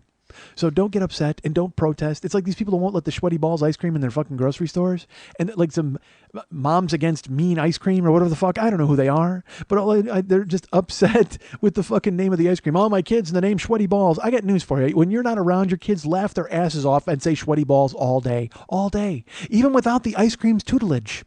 Okay? Even without the ice cream teacher. Guess what? If you got a boy, he's got balls, and they make him laugh his ass off. Holy shit. What you really need to do is look at that precious 4-year-old and go, in 40 years, he's going to do everything he can with his cock for adventure. Trust me, that's going to happen too, goddammit. But I just fucking grow up. I don't, why are you these prudish people who are so upset about stuff? Just raise your family. Oh, your kids you're worried about them hearing balls. God damn it, jump off a cliff. Go hide in a hole in the desert. And get dug up by a guy who then sodomizes you with a gun barrel. That's what you deserve. Why? Because they want to help their kids? I'm not a nice guy. All right. So what was I talking about? Oh, that was the fakest laugh you've ever done. No. Holy shit, was that laugh weird. God damn, that was a horrible. That was horrible. Don't do that again. If you want to leave, go ahead and leave. Go in the other room. I don't want to just. Not fake. I was thinking back to the other story. Oh, wistfully thinking of the first half of the show? Oh, sure. The first half of the show as I continue to talk in fucking circles. God damn it. So people ask me why I want to get waxed. And actually how I wound up liking that sort of thing, or why it even became a deal. People would write me that, and because people were genuinely like, how can you like that? Because I like vaginas and I don't like them wearing disguises. How about that? I'm sorry. It's fucking Halloween, but I don't need my vagina wearing a mask. I just want to see it straight up. I just want to go straight pink highway, and that's what I'm into. And not to say that, vaginas aren't attractive when they're, look, I like all kinds of vaginas. I don't mind a vagina with a mask. I don't mind a vagina wearing a turban or a fucking crazy beard or a bush. I don't care. I'm into it. All right. I just happen to prefer the other way. That's me. When it became a thing, when it started turning into when that was the move and girls started doing that, I was like, oh, whoa, when did the world catch up to me? Hold on a second. And you say catch up to me because it's like, well, how did you know before that? Here's how. Long time ago when I was younger, I was, I told you I lived in Tahoe and I banged a bunch of chicks, and not a bunch. That seems ridiculous. But basically, I had no morals about who I would sleep with. I didn't care if I was dating another girl. I would go date another girl at the same time, and I worked in a nightclub, so I would take home people, whatever. That kind of thing would happen. And then sometimes you wind up eating ass, and then you tell that story later on somebody's couch, and your buddy goes, "Hey, you're not serious about that, are you? What do you think?" I moved from Tahoe to Orange County, California, and I started doing comedy in 1990. So I used to hang out all the time at clubs. I used to do this club. There was a bar called Cattleman's Wharf that I used to go to, and I would do stand-up in these just rat holes, the Barn in Tustin. I would go and do, it's what you do when you're starting stand-up. And honestly, it's what I should be doing now, playing the rat holes in Los Angeles and going up and doing stand-up. But as we all know, I don't. And that's become very evident in the times I've gone up and done stand-up now. So... But my home club back then was a club called the Laugh Stop. And it was in Newport Beach. And I wound up going. There was an open mic every Tuesday. So whether I was on it or not, I would hang out in the club. A Tuesday, you had to be at the Laugh Stop. So if you got a spot, great. Then you would go up and do time. But if you didn't, you hung out anyway. You hung out all the comics. And, I was there. And the guys I ran with a guy named Sam and Rich, my buddy Kelly Moran, who unfortunately passed away. These were comics that I knew back then. And then you would get other guys like Steve Marmel would show up to do stand-up. That's how I met Steve, because he was writing on Arsenio at the time, and then he came by. Brian Posehn came down from Sacramento. It was the first time I ever heard or met him, was there. He was like, the new guy, and, now he's incredibly famous, and I'm here. And rightfully so. Brian's funny and a cool guy. I don't mean to disparage him. It's not like he got what I didn't. It's just, it was so cool to meet him on the way up, that sort of thing. So, we'd hang out there, we'd do stand-up, and then you'd hang out afterwards and you'd meet girls. You'd try to chase fucking chicks. You'd go to Denny's. You'd tell jokes. Everybody'd be busting each other's balls. It was the growing up phase of my life in comedy. So one night I'm at the club, and the show ends, and I'm with Kelly, and I might have been with Sam. I don't think Rich was there that night, and we're all hanging out. And, you wind up drinking, you wind up talking to girls. But there was this table of girls, and everybody could not stop talking about this table of girls. There was like 4 girls, and they were all really hot. And they were laughing their asses off, which was even better. So of course there's 4 of them, and Sam. I was using my buddy Sam. My buddy Sam looked like a buffed Freddie Mercury. Okay, that buffed. It's wrong. That sounds like somebody took Freddie Mercury down and held him down and worked him over with a chamois. No, there was no shine coming off of Sam. My buddy Sam, he looked like a buff Freddie Mercury. And I've talked about Sam on here before. He was with me in Vegas, and we would go to the strip clubs, and we would talk to strippers. I would talk to them and be incredibly funny, and Sam would be the one who would fuck them afterwards because he was incredibly good looking. Nobody wants to fuck the funny guy. They want to hang out with the funny guy for 4 hours in the club, but then afterwards they're still going to go with buff Freddie Mercury while I wind up, thinking about a ring pop in the fucking back of the hotel. So we're there, and there's these hot girls, and then we wind up talking to them. We wind up, and I wind up hitting it off with this girl named Alex. And all right, I should tell you, before we went over to the table, we all kind of decided who we were going to go for. All right, and that sounds terrible, but guys do it all the time. Some guys will be wingmen, whatever the fuck. But I told the guys, I go, look, I get the redhead. And they're like, what? And I go, I get the redhead. And that was not a problem because it was 2 blondes, a brunette, and a redhead. And the redhead was Alex. And I'm like, I get the redhead because, folks, and this will key you into the thinking of 22-year-old Mike at the time, 22, maybe 23 that summer. I had not had a redhead yet. I had worked my way through basically everything else that I possibly could up in Tahoe. I had been with, an African-American girl. I had been with an Asian girl. I had been with a blonde, several brunettes, all of that. And it's funny. I know you're thinking, wasn't the Asian girl a brunette? Yes, she was, but it doesn't matter. It's a different subclass. All right. You go ahead and you when you figure things out, because again, yes, the African-American girl, also brunette, but it doesn't matter. She gets a full-on different subset on her own, okay? There's African-Americans and then there's brunettes. I just punched the computer. Did it still go? All right, that was terrible. I didn't mean to punch it. I flung my hand around. I didn't punch it. See, that seems weird. So yes, I did. I just threw a right hook at the goddamn computer. So I had not been with a redhead yet. I had not had one yet. So I'm like, all right, well, that's the move. I'm going redhead. And it turned out to be a good move because when we went over there and we wound up talking, she was funny and really just, and I should tell you, they were sitting at a table and we walked over, we pulled up chairs, and again, it's after the show. So everybody's kind of mingling. It turned into a bar. They're still cleaning out the showroom, but we're hanging out with these girls. And she had corkscrew curls. I don't know how to put, like her hair was like, I can't explain it because you're not looking at me. But imagine if you took straight hair and it was really long. It was past her shoulders and it was piled on top of her head. I mean, it just looked fucking amazing. And imagine if you took it and you like wrapped it around a barber pole. All right. And then you let it go and it was just spun. All of her hair was just fucking amazing and red, like copper penny red, fucking hot. So, but she didn't have a ton of freckles, which I don't mind. I like freckles. And again, I don't give a fuck at that point. She had red hair. Could have been a man. I don't fucking care at that point. We're just putting notches in the belt. Redhead, done. Let's do this. Hey, you guys know any magic tricks? So we go over, we're talking, and it turns out Alex is not only beautiful, but she's really funny. Like she's kind of smart and funny, and we're talking. And we're there for about 45 minutes talking. We get them some drinks and we're hanging out. And then it comes time to go because they're cleaning out. We can go to the front bar, and they're like, no, we really have to go. And we didn't really get into the details of who they were or where they were from. So we stood up, we walked outside, and I guess nobody else was really making any headway with their girls, but Alex was kind of into me, which was great. When she stood up, she got out of the chair. She was probably 5'11". I mean, and I'm 6'2", and she was almost as tall as me with her hair. Her hair was as tall as me. Like she was, and she stood up, and then it was like, oh my God, how striking is this chick?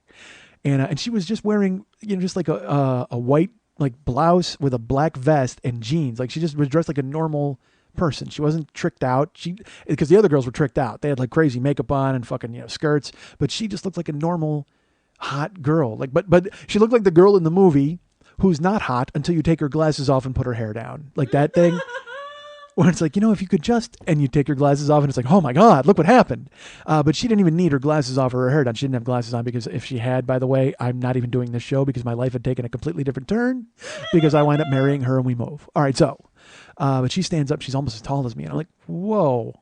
And so I walk her out. We walk out to the parking lot and And we were like, well, do you guys want to go out afterwards? Because, again, we're feeble comics. You want to go to Denny's? Like, we don't know where the fuck to go. It's late on a Tuesday. And we have no lives, so we're used to hanging out. And she's like, no, I actually have to get home. And all of the girls said they had to get home. So I said, well, I would love to, you want to go out sometime? Or, and she's like, yeah. And she handed me her phone number. She had already written it down. Which was great. I didn't even realize that. So I'm like, okay, thanks. I took her phone number and, weird hugs goodbye, and everybody left. And then all the other comics look at me and they're like, fuck, dude, how did you know to get her? And I'm like, I didn't. I went redhead. That's all I went. I went redhead. It's a bonus that she could open her mouth and talk and be funny and cool and also like really pretty face. But because you could see her face from the stage, but not really. But then when you got up close, she just had a thing. it was like she was just fresh scrubbed. I don't even know how to put it, man. Just fucking wow. She looked like she walked out of a 1940s movie and every guy followed her. You know what I mean? That kind of thing. The weird ingenue, like where guys are just fucking whistling. Oh, hot. So, I have her number. And look, there's the game. All right. You don't know when to call the person. You're not supposed to call the person. You got to wait 5 days. But I don't even know what the fuck that rule is because all I did in Tahoe was fuck chicks. I never really had any real relationship. So I didn't know the rules. So I get up the next morning. I called her. I called her the next morning, folks. The next morning, and unbelievably, she answers her phone. She's home during the day. I don't know why, because I don't know what she does for a living. And I said, hey, Alex, this is Mike. And she's like, oh, hi, Mike. And we talk. And I said, do you want to go out? And she's like, yeah, I really would. She goes, I have to work tonight, but I can go out tomorrow, which is Thursday night.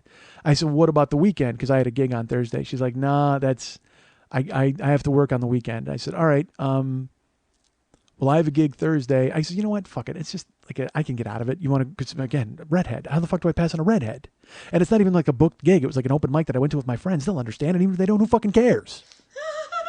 So, you know what? I can shine the Thursday thing. And she's like, all right, well, I'd like to go out Thursday. I said, okay, what, give me your address. And I got her address. And I immediately went to Google Maps. No, I did not. I immediately invented Google Maps. So I wrote it down on whatever chicken scratch fucking paper I had in my house. I said, great, I'll pick you up at house 7. And she said, great. So I hang up. And I'm fucking excited because I didn't do a lot of asking girls out. I did a lot of meeting girls in bars and then winding up taking them home, that kind of thing. So this is all new for me, this whole relationship and finding out. And it's not even a relationship. It's just asking somebody out. It's new to me to act like a man. Let's put it that way. Because I'm a child all along, and Tahoe is just a fucking playground. I'm bouncing at night. I'm working in bars. I'm meeting girls and going home with them. That's it. Except for Wendy. I'm fucking married chicks. That's all I do. So to meet an actual like single girl and get her phone number and call her, this is completely new for me. I tell my roommate, I'm like, oh my God, dude, I met this chick. It's going to be unbelievable. And so I go to get her the next night. And again, I will tell you, I'm new to all of this dating nonsense. I don't know how to do it. So I stop and I get flowers. And I go to a florist and I get a bunch of carnations and some roses in there because I knew not to get a dozen roses because in my head I'm like, well, that says, hey, I love you. I mean, that's stupid. But I wanted to do something nice. So I got a bunch of carnations and I threw a couple of pink roses in there too because she had red hair, but I didn't want to get red roses because that's love, whatever the fuck, who knows. So again, because you got to think about all these fucking things. I don't want to send a weird message. I had no idea. I'm lucky enough that she's going to, I don't even think she's going to answer the fucking door, quite frankly. But I go to her house and I knock on the door and she opens her door and dudes, fuck. She's wearing a black skirt and black hose and boots. And she's got like a black top on and her hair is just, it's falling all over the place. It's just, it looks like ivy, like falling down from her head and it's framing her gorgeous face. And I'm holding flowers like, duh. And, I will say this, as taken aback as I was when she opened the door, I saw her and she was just framed in the doorway in that outfit. I was like, she was just as taken aback by the fact that I had flowers. Her face, it lit up like it was the nicest thing anybody had ever done for her in her life. I could have, I could have stopped and torn out like a shrub from her lawn and walked, because I had the flowers and she opened the door and she's like kind of like shocked face. And she goes, are those for me? And I said, yeah, I thought that would be nice. And she was like, oh, well, all right, here, I'll put them in a vase. And she took them from me and I stood in the doorway and she walked away And I stood in the doorway because I didn't want to just go into her house. I thought that seemed weird. And she went into the kitchen and she's going through, and then she kind of peeked around the kitchen wall and goes, you can come in. And I was like, oh, okay. So I walked in, but she was like, oh my God, I can't believe you brought flowers. Those are so nice. And it's just so beautiful. And I love carnations and da-da. And look, I recognize the carnation is the rat of the floral industry. Okay. It's the one that you get when you're going to senior or sophomore, even some sophomore dance. That's what you pin to some girl's shirt. But I didn't know to get lilies. I didn't know what the fuck to get. You know what I mean? I didn't want to get a dozen roses. So I got carns and I threw some roses in. All right. Enough. I don't want to hear you beefing me about the stupid flowers because she liked them. All right. But she acted like I brought her a fucking Christmas tree that was fully decorated. I mean, she was going crazy. She made a face almost like a sad face, like wistful. And so she found a vase and she put them in there, and she sawed off the bottoms of them. I guess you're supposed to do that, where you cut off the stupid. And she put the flower food in, and she was all excited. So she's like, well, where are we going? And I said, well, let's go eat. And then we'll figure out from there, what we can do. Cause I usually, again, I don't know what to do on a first date. This is before I discovered that taking a girl to the zoo was a good first date. I always thought that was a good first date. And it was nighttime at this point, and she was way too hot for the zoo. I couldn't bring her there because fuck that. You never know what's going to happen. Some animal sees her and they fucking attack me and they drag her off into a cave. You never see her again. That happens a lot. A lot of times when you take a girl to the zoo, you got to be very careful at the zoo. If you bring a hot girl to the zoo, make sure you're armed and you're constantly frosty, because I'll tell you, fucking a gnu will leap out of its pit and just grab her by the collar and drag her into the new pit. And you don't want that.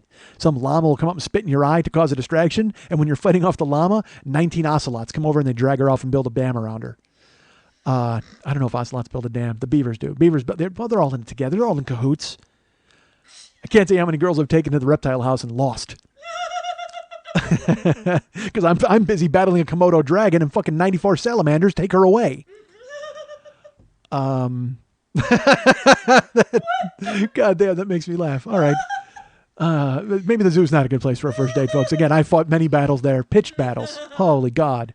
But I'll tell you this, if you ever make it out of the zoo alive, your date will never forget you. Oh, she's so happy. She's like, you saved me from giraffe rape. And which is weird because I didn't know giraffes knew magic. All right. So, yeah, that's right. You heard it. So I go in her house and I take her out to dinner. And here's where I go, folks. Because I don't know much about food or dates or anything like that. I take this lovely woman to the Claim Jumper, which I thought was a nice place to eat because they had plates. I'm 23. What the fuck? So we go to the Claim Jumper, and I will tell you this too. By the way, you want to talk about being a guy who betrays who he is? I ordered a salad and a side of steamed vegetables. I don't know why. Because she got a steak. She's like, yeah, I'll have a steak. I got a salad and a side of steamed vegetables.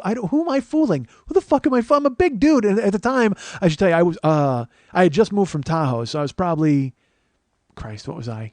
I mean, I was looking good. I was only about 240, maybe 235 and looking sharp. But I ordered salad and steamed vegetables. Look, yes, make fun of me all you want. Quite frankly, I can't even fend that one off. So we went up talking. I find out a little more about her, and here's what I find out about her, folks. She asked me, what I do, and I say, I'm trying to be a comedian, and she wants to talk about comedy. So we talk about comedy for like an hour. I talk about how I drive all over. I go to shows, and she's like, that sounds really cool. I would love to do something like that, and you were really funny, and you're so good at it, and I'm like, good. I just want to get better at it, and I'm happy to talk about me, but I want to hear about her. So I'm like, well, where do you work? I said, you said you had to work last night, and you got to work this weekend, so you work nights? She goes, I do. And I said, okay. I said, well, so what do you do? Do you work in, you work in an office? I mean, there's an office. And she's like, no, I'm a dancer. And, look, all right, I'm a 23-year-old guy. When a hot girl tells me she's a dancer, I immediately think stripper.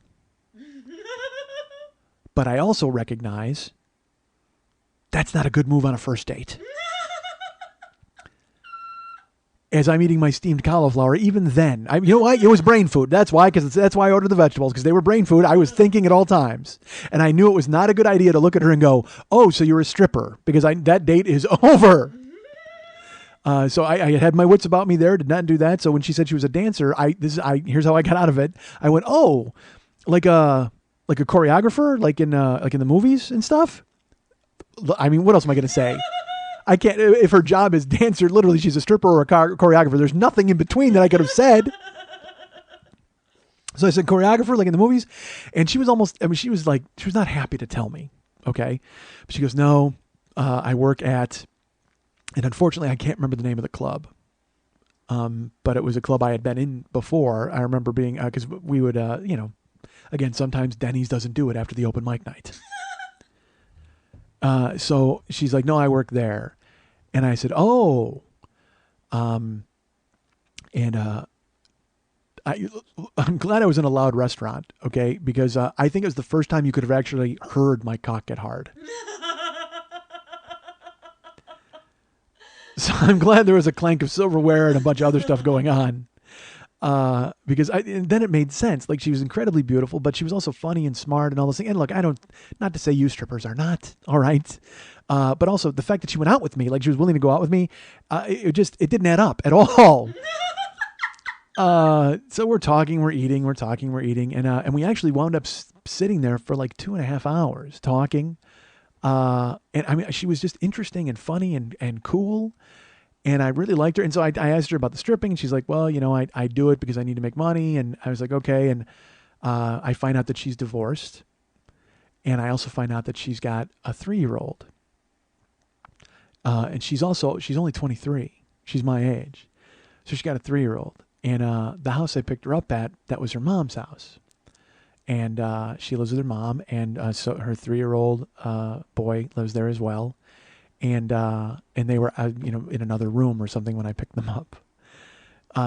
So I mean, that's a lot for me to process, quite frankly. At that point, I'm like, oh my God, hot stripper. Oh, wait, a mom. You live with your mom and a kid. Okay.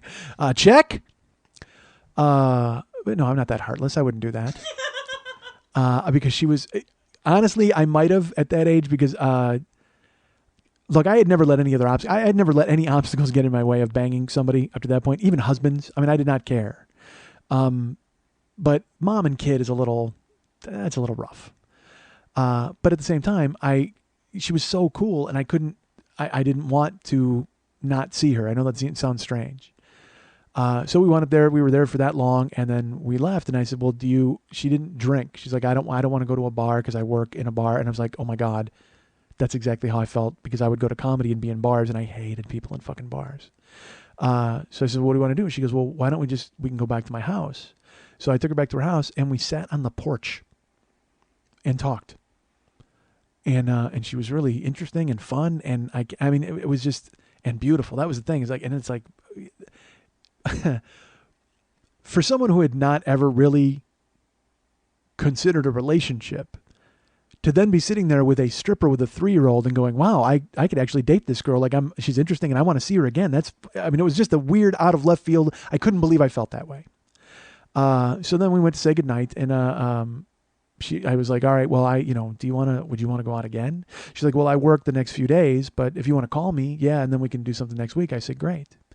So, she went up, she went to work. I went and did my thing at the office, but we would talk on the phone, and we would talk for hours. I mean, I really dug her. She was great. We made plans for the next week, and then we actually went out to a movie, and we got something to eat. Just normal dates, like really normal dates. So that goes on for like a couple of weeks.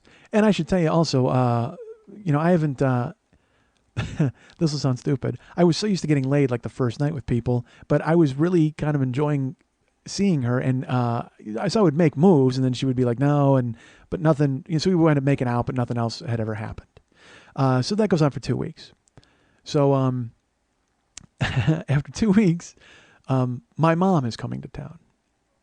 My mom and my aunt are going to visit us in Los Angeles at the time. They're visiting me and my brother Lenny, and this is the time when I went to. I think I told you the story where I went. And at the TV show, and the people at ABC saw me, and I wound up blowing that meeting or whatever. It was that period in time. So my mom comes out, and I tell Alex, I'm like, hey, my mom is coming out, and she's going to be hanging out with me. And she's like, oh, okay. And I said, would you want to come out with my mom on Tuesday? And she's like, what? I go, well, I'm at the Laugh Stop Tuesday, and my mom's going to come. Would you want to come to that show? And she's like, well, yeah, okay, yeah, that'd be fine. I don't know why I asked that. And I will tell you this, to this day, of all the girls I've ever dated or been with or whatever, my mom has only met Karen and Alex the stripper.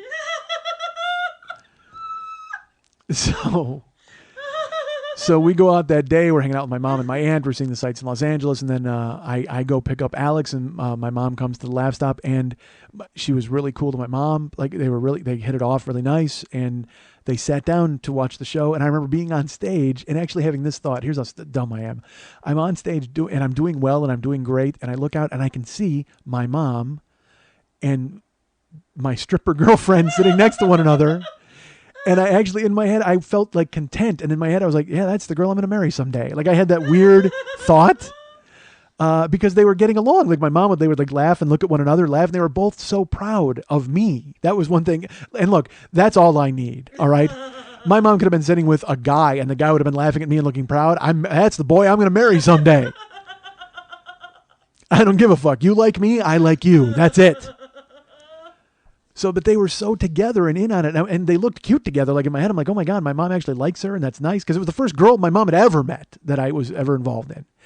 So then we went out that night, we went to dinner, and my mom was really nice to her, and I wasn't, because I didn't know, my mom is a, piece of work. But she and my aunt were really nice to Alex, and Alex was great to them, and to the point where at one point Alex used the restroom, my mom leaned forward and like winked at me with, oh yeah, she's great, Michael. And I'm like, oh, okay, that's awesome. Let's not talk about her work. Let's not talk about her work. Let's not talk about her work. But then, during the course of conversation, my mom asked her what she did, and she said that she was temping right now. Like she knew to slide through that. And I mean, just to see her dance that dance made me like her even more. It was amazing. So, my mom, we split up that night, and I took her home, and I was like, wow, it was really great. A great night. And she's like, okay. She goes, hey, I'm not working on Friday if you want to get together Friday. And I said, yeah, so that's fine. And you know what's weird? All right. She was a stripper. And I never wanted to go see her at the strip club. I didn't care. It never even entered my mind, the thought of it. Like, because it would be too fucking weird. Like in my head, I would show up and it would blow everything. You know what I mean? It's just seeing her vulnerable and seeing her in that position. And then I got to punch everybody in the place over and over because I'm not going to understand that. You know what I mean? It just doesn't work. And so I go, look, that's the one thing I'm never going to do. I'm never going to see this girl at the strip club. Which is a fine way to live your life, by the way. Don't go ahead and always make that rule. No matter who you're dating, assume that you will never see them at the strip club. So I go to pick her up on Friday, and we're actually going to go out and be able to stay out late or whatever because I don't have to work and I don't have a show.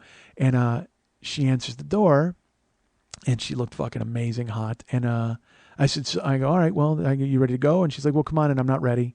And I come in, and I will tell you this, at this point, I still have not met her mom or her son. And I think also, you know how I didn't want to see her at the strip club? I think she didn't want me to see her mom and her son. Like that real life thing, I think.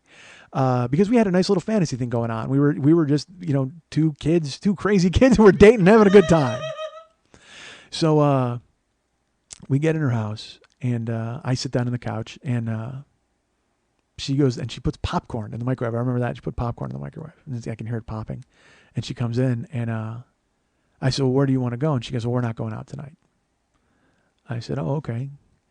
I said, well, what about? And she goes, no, my mom's gone. She went to see her sister, my aunt, and she took, I don't want to say his name, she took her son with him. I said, oh, okay. So I go, you want to get a movie or something? Or because I again, it's not, my head's not. And she's like, no. And she goes, we're going to stay in tonight. And she goes over and turns on some music. And she puts in a cassette. Like, that old noise where you hear like the pop and then the fucking cassette.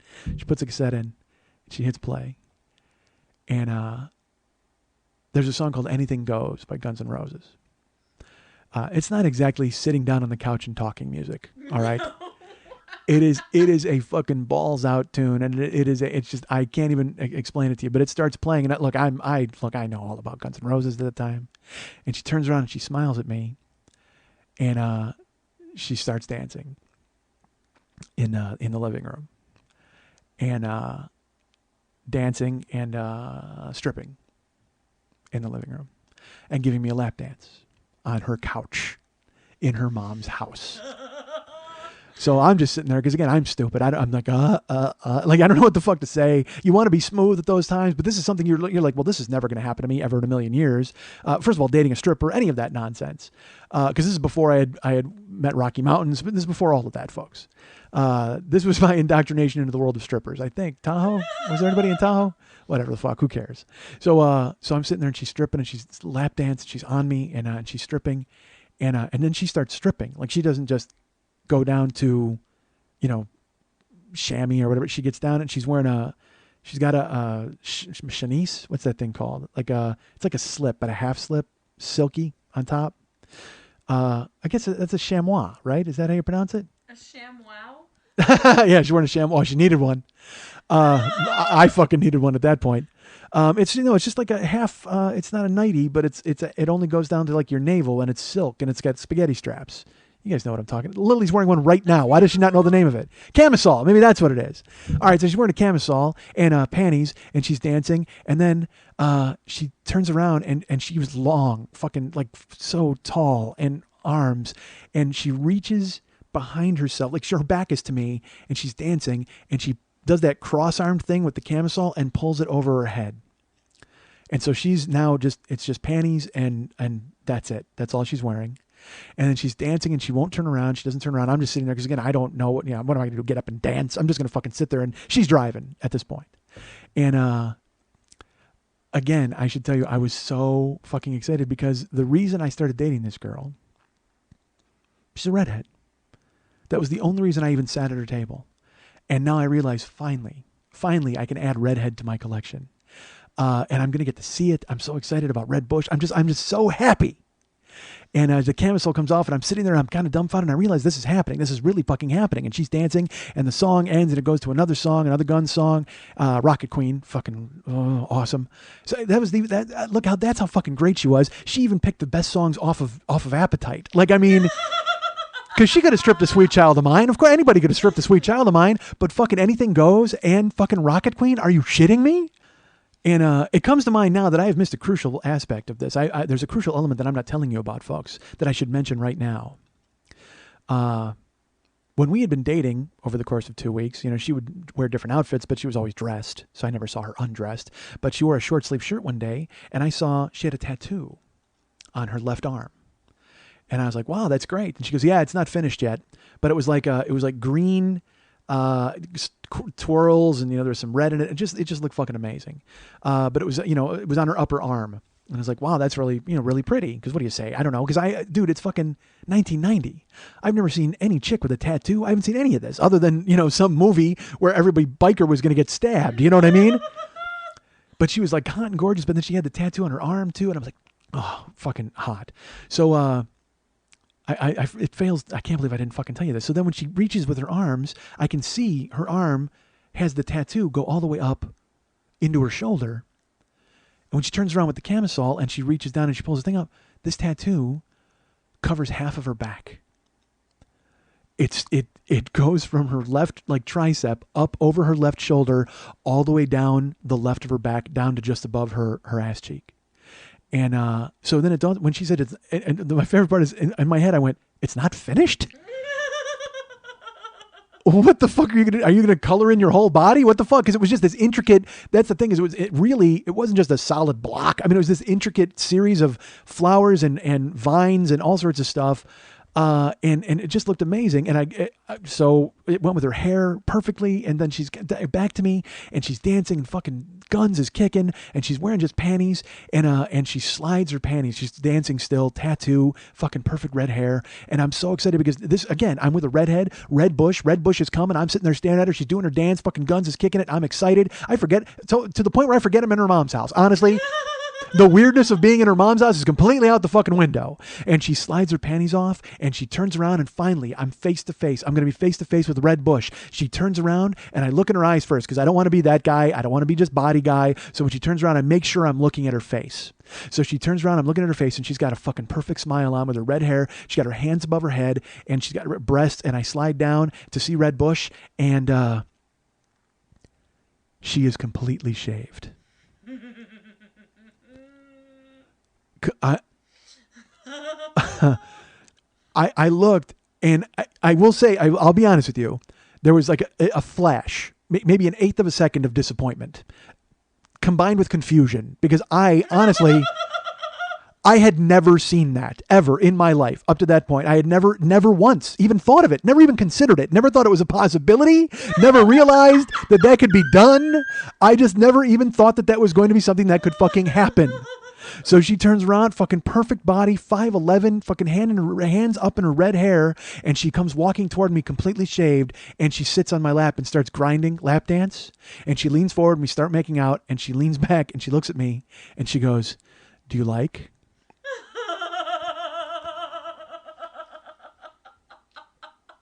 And I look up at her and I go, "I think I broke my pants."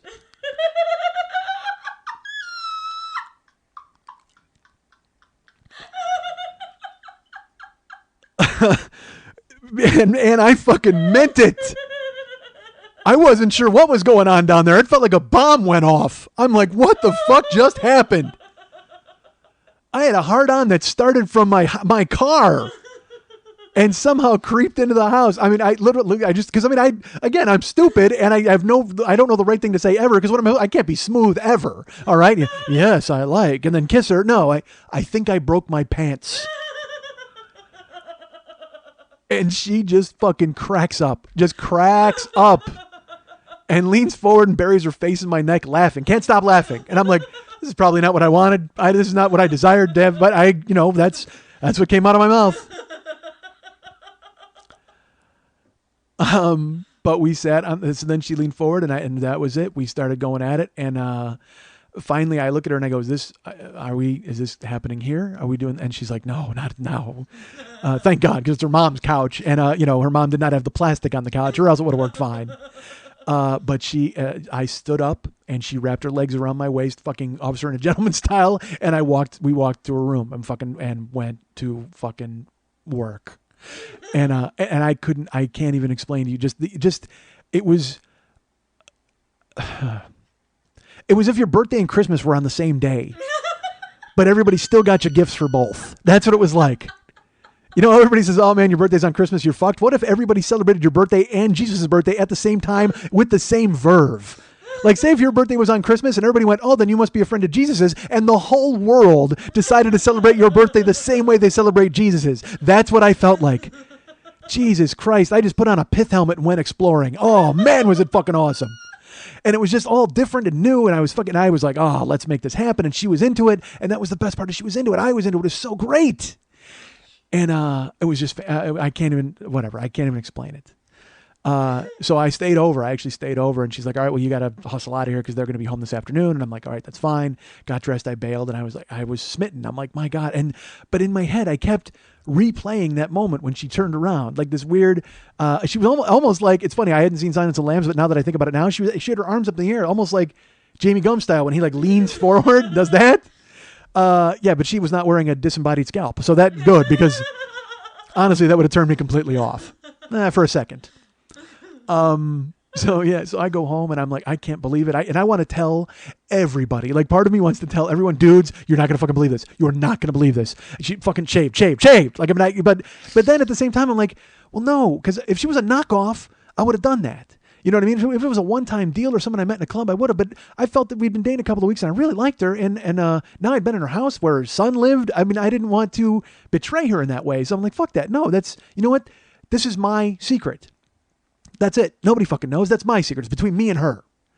So I kept it to myself, and that was fine. So, and I'm still doing stand-up. And we dated for it was only like another week or so, and it's summer of 1990. So I wound up getting in a competition for the funniest man in Orange County. And the funny thing was the competition was at the Orange County Fair. And I think I told this story on the podcast. That everybody went up and they did their acts. It was all like young people, and we were all new, really doing it. But I was always kind of ahead of the curve. Like I was always funnier younger. Like when I started out, I was still funny because I had funny in me. It was just getting the writing to match my funny. So I was writing topical stuff, and then I was kind of funny. So we were, and dude, I can't tell you enough how horrible it was to perform outside at a fair. I mean, and I've done terrible shows. I've worked at car shows when there are, people walking by with fucking churros. Terrible. So again, it was another series of that. So I went up at this fucking Orange County Fair. You're outside in an outside tent. And this is not a joke. And I swear to God, I've talked about it on this show. Other comedians went up. They did what they were going to do. They did well. Everybody was very polite. There was no hecklers. It was not that kind of thing. So, and it was sponsored by the Orange County Register and Coast 103.5, which was a radio station based in Orange County. So I get up on stage and I start doing well. I told a couple of jokes and I did very well. It was daytime in a fair. And this is not, I'm not even kidding. I swear to God, I've told this story. 2 minutes into my 6-minute set, a Sousa band comes around the corner. Literally, like I'm doing punchlines. I'm like, yeah, unbelievable. So then that happened where I'm a da da da da da da da da da da da. A marching band comes around the corner. And they dance and they're doing literally they're marching through. It's a huge marching band. Boom, boom, fucking drum. And it's like unbelievably, like the Cat in the Hat should have been leading it. That's how fucking crazy it was.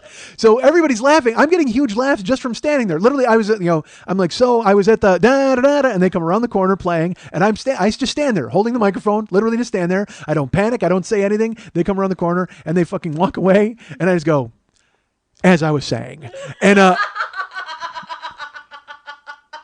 those 4 words clinched funniest man in Orange County for me.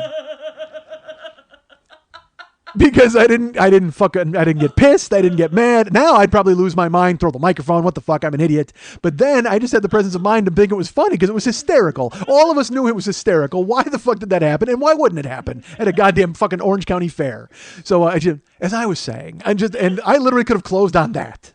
But I did a couple more minutes and left, and then I won. I won Funniest Man in Orange County. I got a write-up in the paper, and I got a trophy that I have to this day that has a little microphone on it. It says Funniest Man Orange County. Orange County Fair. It might have been just Funniest Man Orange County Fair, which that's not fair. They didn't open it up to everybody at the fair. So I win that. So with that, I win an appearance on Coast 103.5's morning show. And I'm all excited because I think I'm going to get in there and get hired for a job because this is when I thought I was the greatest thing in the world. And I thought every time somebody saw me, they were going to recognize my genius and immediately hire me to do something. So I could not wait to go to 103.5. So they scheduled it for like a week later. We had the competition on a Saturday, and I was going to be on the following Friday. Which was great. So I went out with Alex that week, and she told me, she goes, well, that's great because I don't have to work Friday. I took it off, so we'll go out Friday night, and you can tell me all about it. I said, I can't wait. Going to be exciting. So the week passes. I do shows. I go to Coast 103.5, their offices in Newport, great view of the beach. I walk in, and they're like, hey, you're Mike Schmidt? Yes. And a woman comes out. Her name is Carrie. And she was a tiny little thing, and she had like bangs. Who did she look like that I would say? Chrissy Hind, but like tiny and like a little prettier. But she walked up to me and she's like, hey, how are you? She goes, I saw you that day. You were so funny. I said, oh, great. Thanks. And she goes, you'll wait in here. And they had some morning thing. They had to talk to them. They wanted to go out of the news and well, do you have any bits you want to do? I said, I'd rather just talk. Even then I just wanted to talk. You don't want to hear my bits. I said, but I'm happy to go. They go, well, they do a thing about the news. I said, I'll comment on the news. Fine with me. And actually, I did a joke on the air, I'll tell you, because they were talking about how there was a reunion of a preschool. A preschool was having a 1-year reunion. And I said, that doesn't make any sense. The joke I made was, what's next? I go, you'd have all the kids from the fraternity ward have a 1-year reunion. Remember the time we were crying and drooling, and then like kids from the womb? Oh, remember that time you were a zygote and you lived in your mom's vagina? You know what I mean? Like.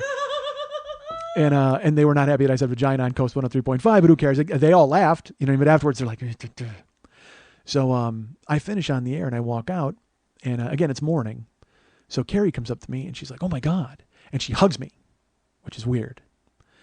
And she goes, you were just as funny on the radio as you were at the show. And I go, oh, thanks. That's nice. And she goes, what are you doing tonight? And as you know, I have a date with my friend Alex. And I said, I don't know. Why? Because I'm a very good guy. Because again, I'm not used to being in relationships or anything. I'm used to doing whatever the fuck I want. All right. So she goes, well, you know what? We're going out after work. We'll meet at a bar here in Huntington. Or they were in Newport. She goes, in Huntington. So why don't you come out and we'll hang out. And then afterwards, maybe you and I can go do something. And I said, yeah, okay, I can do that. She goes, all right. She goes, here's my number. Here's the name of the bar. Hands it, puts it in my hand. And then she goes, I'll see you tonight. And she kisses me goodbye in the hallway of this radio station. She works there. Like, I'm like, in my head, I'm like, what? How funny was I on the air? I must have been fucking hysterical. But she liked me from the jump anyway, for some reason. So, but that's fine, because now I got a new date. I got a second date. So in my head, I'm like, well, she wants to meet at 5 at this bar. Maybe I can just go there first, and then I can go see Alex afterwards. And I go, well, yeah, that's what I'll do. So I go out and I'm, counting the hours to wait until 5, getting all clean, figuring out what I'm going to do, make my moves, figuring out what it's going to be like to fuck 2 girls in one night. Because, that's what you do when you're 23, you idiot. And so I go to Huntington, and I meet Carrie there at 5. And she meets me right at the door. She's like, oh my God, hi. And she takes my hand and leads me in. And then there's a bunch of people from the radio station. And let me tell you folks this. I didn't know anybody there but Carrie. I had only done 5 minutes at the Orange County Fair, and then I'd done, 10 or 15 minutes on the radio. And so I knew nobody at all except this woman. And that was just as fun as it sounds like I'm describing. Because it's an office full of people who all know one another and her. And then I'm sitting there I'm not even a third wheel. I think I'm a 14th wheel at that point. And she's, to her credit, she's doing her best. She's trying to talk. She's telling everybody that I'm really funny and I'm a comedian, and they all want to know if I've been on the Tonight Show. And I'm like, no, and she's like, he's the funniest man in Orange County. And they're like, of course, there's some guy from HR, prove it. You know what I mean? All those assholes, they don't know me. All right. She knows me and thinks I'm great. They don't fucking know me. They just know that I'm this asshole who showed up, and they all want to fuck Carrie. So they're mad that I'm cock blocking all of them. And she had this really thick, like, cable knit sweater on, but she just looked really good. And she smelled great. And then we hung out. I just basically went through happy hour with her and her friends. We sat there till 7:30. And then I was like, well, you want to get out of here? Do you want to do something? And, she's like, yeah, Deb, let's go out. Let's go out. And I said, okay, great. And then I realized I've asked her if she wants to do something. Why, if I had a perfect out, I could have escaped and gone and met Alex, but I just asked her out and she said, yes. So, well, all I got to do is, tell her no, right? That's all I need to do is just say, no, I can't do that. That's exactly what you should do. Instead, I go to a payphone and I call Alex at home. And she answers. And again, I've never dated, so I don't know anything about it. So I'm not used to making up excuses. So she answers. She goes, hey, hi. And I go, hi. And she goes, are you coming? Because I was supposed to be there at 8. It's 7:30. And I said, no, you know what? I actually went out to do a show tonight. And she goes, what? I said, yeah, I decided to do a show. Some guys called me this afternoon. She goes, why didn't you call me earlier? She goes, I could have gone in and worked a shift. I said, I know, but I just figured it was no big deal. And then Carrie walks up and she goes, are you ready? And Alex goes, who's that? I said, oh, that's, her name's Carrie. She worked at the radio station this morning. And she goes, I heard you. I thought you were really funny. Are you still at the radio station?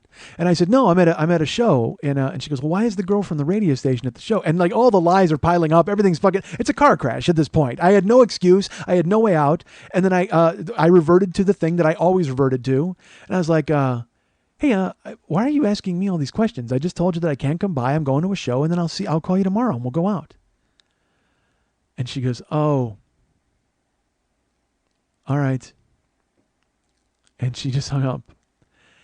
And even today, I can hear the disappointment in the oh, all right. Because she's a 23-year-old girl, and we had gotten along, and everything was great, and everything was humming along perfectly. And I had been a gentleman and funny, and because I felt that way. I was truly interested in her. And then old me showed up because I was not used to doing it. So I just thought I could do whatever the fuck I wanted. And, yeah, look, another girl wants to fuck me. Good. I'll fuck that girl. I mean, it was just, I was hanging scalps at that fucking point. All right. I'm serious. I wish it wasn't the case. It's stupid. You look back at it now and you're like, that is fucking dumb. But when you're 23, that's all I was doing. I was just fucking punching kitty all over the fucking world. That's all I cared about. And in reality, that's not true. I mean, I cared about her and should have gone to her and wanted to and felt it on the phone. But at that point, I was already there and felt I was getting challenged. And so instead, I machoed out of it. Instead of saying, hey, I fucked up, or hey, I'll be right over, or doing the right thing, I didn't. Because I still wanted pussy strange pussy. All right. And it's a guy thing or a me thing. Look at it any way you want. So she said, oh, all right. And hung up. And, so Carrie, she's like, you ready? I said, yeah, let's go. And, she's like, all right, we're going to go to this other club, here in Huntington. So we went over to the other club in Huntington, and, she goes, I'll drive. You just leave your car and you can come back and pick it up. And we go to this other club in Huntington, and, all of the people from the radio station are there. I thought she and I were going to be hanging out. No, they had bar hopped to another bar, and we met her coworkers. And, this time when we met her coworkers, she talked to her coworkers the entire time. And I just stood there with my very funny thumb up my ass, wondering what the fuck I had done. And part of me at the same time was like, well, it's no big deal. I mean, I'll just call Alex and everything will be fine tomorrow. So I hung out with Carrie. I gave it another hour. And she still ignored me and wound up talking to her friends. So obviously I had not made much of an impression, I guess was the point. And I said, all right, I'm going to take off. She's like, all right, well, it's really nice meeting you. And I said, okay. I said, well, can I give you a call? And she's like, yeah, if you want to, go ahead. If I want to. So obviously, again, I had done something wrong. I don't know if it was she heard me on the phone talking to a girl. I don't fucking know. All I know is that fell apart quick. So I get in my car and I'm like, well, maybe I should just swing by Alex's house. I'm like, no, she probably went into work. That's fine. So I go home, and the next day I call her, and she doesn't answer the phone. I don't get her. And I'm like, all right, that's fine. So then I call her that afternoon and I don't get her on the phone. And then I call her Saturday night and I don't get her on the phone. And then I call her Sunday and I don't get her on the phone. And I don't get her Monday on the phone. And then I call her Tuesday and I don't get her on the phone. And I'm starting to realize that maybe she doesn't want to get me on the phone. So then Wednesday goes by, and now I'm devastated. All right, because I think I told you guys I'd get attached quick, and I was attached, and I really liked her. And she was amazingly hot, and we got along, and she was smart and funny in addition to being amazingly hot. But unfortunately, evil me took over and decided that I wanted to go ahead and get laid somewhere else, even though I wasn't. One should be good enough, right? One should be good enough. But at the time, I didn't, like I said, I didn't fucking lose my virginity till I was 20 or whatever the fuck. So that's all I wanted to do was make up for the past fucking 8 years. I'm like, well, 12? Yeah, that seems young, whatever. But that's all I wanted to do. Hey, well, fuck, I'm jerking off in my car with my family. I mean, Jesus Christ. All I wanted to do was get fucking laid. So, I mean, I was hanging scalps. So, sure enough, she never picked up the phone that week. And then, it came to be Saturday, and, I had a gig Saturday night, and I went to the gig and I finished, and I wanted to call her, and I go, no, she's probably working. I said, you know what? She's never going to pick up the phone. And I didn't want to go to her house, because I don't want to knock on the door and have a scene with a mom and a kid and her. And it just seemed to be completely out of line. So if she's not going to answer the phone and I'm not going to go to her house, there's only one other place I'm going to be able to find her. The place I had sworn I was never going to find her. But I didn't care. I needed answers at that point, even though I knew my answer. You were a dick and she was finished with me. But instead I said, all right, you know what? There still has to be something there. I mean, I'll go to the club. She'll be working. It'll be fine. I'll talk to her, whatever. So, on the way to the club, I stopped and I picked up flowers at the grocery store. I brought carnations and whatever the fuck they had, I had a big sunflower in the middle, and I threw a couple of red roses in this time for her hair, and I got that, and I bought flowers. So I go to the club and I walked to the front and I said, is Alex working? And the bouncer turns around and he looks at me and he just starts laughing his ass off. Just like he just starts cracking up, because I'm showing up at a strip club with a bouquet of flowers. And he looks at me and he goes, what are you supposed to be? And I said, well, no, I'm coming in. Is Alex working? And he goes, Alexis? And I said, yeah. And he goes, yeah, Alexis is here. And he goes, yeah, no, you can't bring that in. And I go, oh, come on, dude. I trust me. I need to bring it in. He goes, if that winds up all over the floor, I am going to fucking kill you. And so I gave him $20 and he let me in. which, by the way, for me at that time, $20 a ransom. I'm eating vegetables at the claim jumper, for Christ's sake. So I slip in, and then I pay the cover of $20 after giving the bouncer $20 to let me in with the flowers. And as I walk in, everybody's staring, laughing, staring, and laughing. I mean, they're just fucking, who's this jamoke idiot coming to a strip club with goddamn flowers? So I look around, and I don't see her. She's not on the floor. And I'm looking, I'm just trying to find her. And then there's a table in the back. So I go and I sit down. And I sit down, and then they come up, and they're like, hey, you want a drink? And I don't drink. But I said, yeah, I mean, I guess I'll have a Coke. So that was $8. Bring me an $8 Coke. And I'm sitting there with a Coke and a bouquet of flowers in a strip club, just staring. And girls are walking up. They're like, you want a lap dance? And I'm like, no, I'm good. And they're like, you sure? They go, ooh, these are nice. And then they're like picking them up and smelling them. I'm like, oh, dude, don't fucking get your stripper stink on them, because then she's going to smell that and think I came here with, trying to lure strippers with a bouquet. Don't do it. But I can't just, I didn't want to grab them and hold them. Mine. You know what I mean? I didn't want to be that guy, because I'm still trying to be classy. Like, hey, ladies, how you doing? Is Alexis here? You know what I mean? They're all looking at the flowers. And they go, yeah, she's in the back. And I go, all right, good. If you want to send her out, can you tell her Mike is here? That's fine. And they're like, ooh, Mike is here. Ooh, Mike. And they're smelling the flowers, and they're pulling my hair. And I'm like, oh, Jesus. Because they think I'm just like stalker fan who's coming to bring flowers because he likes Meekly. He likes this. They don't know that I'm dating her, probably. I don't think. All I know is they're teasing me because I'm bringing flowers and I want to see Alex. I called her Alex. Whatever. So I'm sitting up there in the fucking back of the room. And they go in the back, and then she walks out of the back, and she's got a bikini top on with her fucking tattoo, and then she's got like a wrap on with a bikini bottom, and she comes up to me. She goes, why are you here? I said, why? I mean, I called you over and over. You won't take my call. She goes, I took your call last Friday. That's the last call I'm going to take. I said, why? And she goes, you know why. You know why. I go, no, I don't. And she goes, look, I'm not going to do this here. I don't even know why you're here. And I go, Alex, and I had the flowers and I held them up, and I go, just hear me out. I go, and she goes, I don't want those. And I go, just take them. I go, it's fine. Take them. I don't give a fuck if you throw them away. Take them. They're for you. And she takes them, and I go, look, I need you to know that I screwed up. All right. I did. I fucked up. And, but I want to make sure I didn't mean it. And she goes, no, you don't get to fuck up again. Everybody fucks up with me. And you don't get to fuck. I'm tired of people fucking up. You don't get to fuck up again. I'm not doing this here. Leave. I said, I don't want to leave. She goes, if you don't leave, they will take you out. And she turns around and takes her flowers and walks off. And, normal people would take that as a no.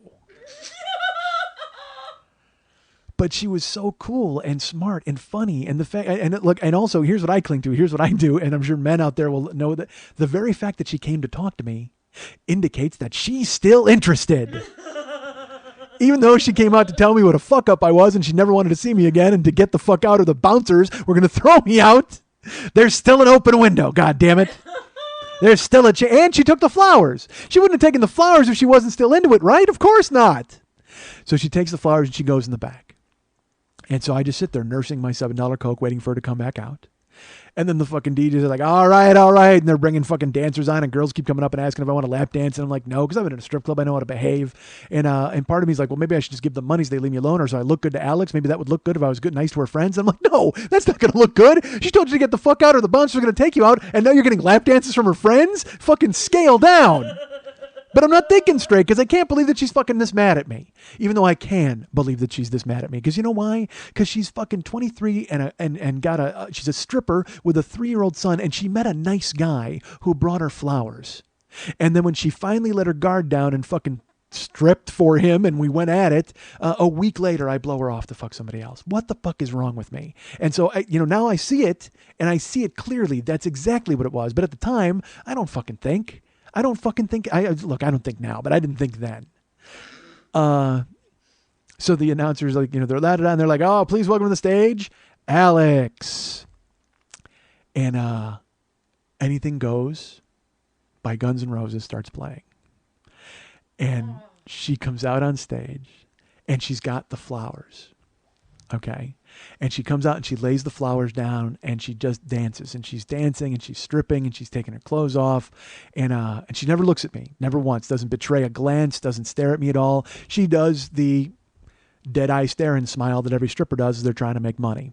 So she's dancing, she climbs on the pole, does a little pole stuff, and guys are throwing money at her, and she's stripping, and she gets down. There's 2 songs. So that song ends, and they're like, and so when Anything Goes ends, she turns around, and she's still in her panties, but her bikini's gone, and she's got her little throw thing over her. And next song starts, Sweet Child of Mine. I'm assuming she did that just because she didn't want to deal with Rocket Queen. Like they're like, oh man, the fans know Sweet Child. So Sweet Child starts playing, and it was at that time where you played Guns Anywhere and people would cheer. Like it was that type of thing. So it started playing, and they were still huge. She's dancing, and she turns around, and she's shimmying, and she's dancing in her tops or her bottoms, and she spins around on the pole, and she pulls the string on the bottoms, and they come off, and completely shaved.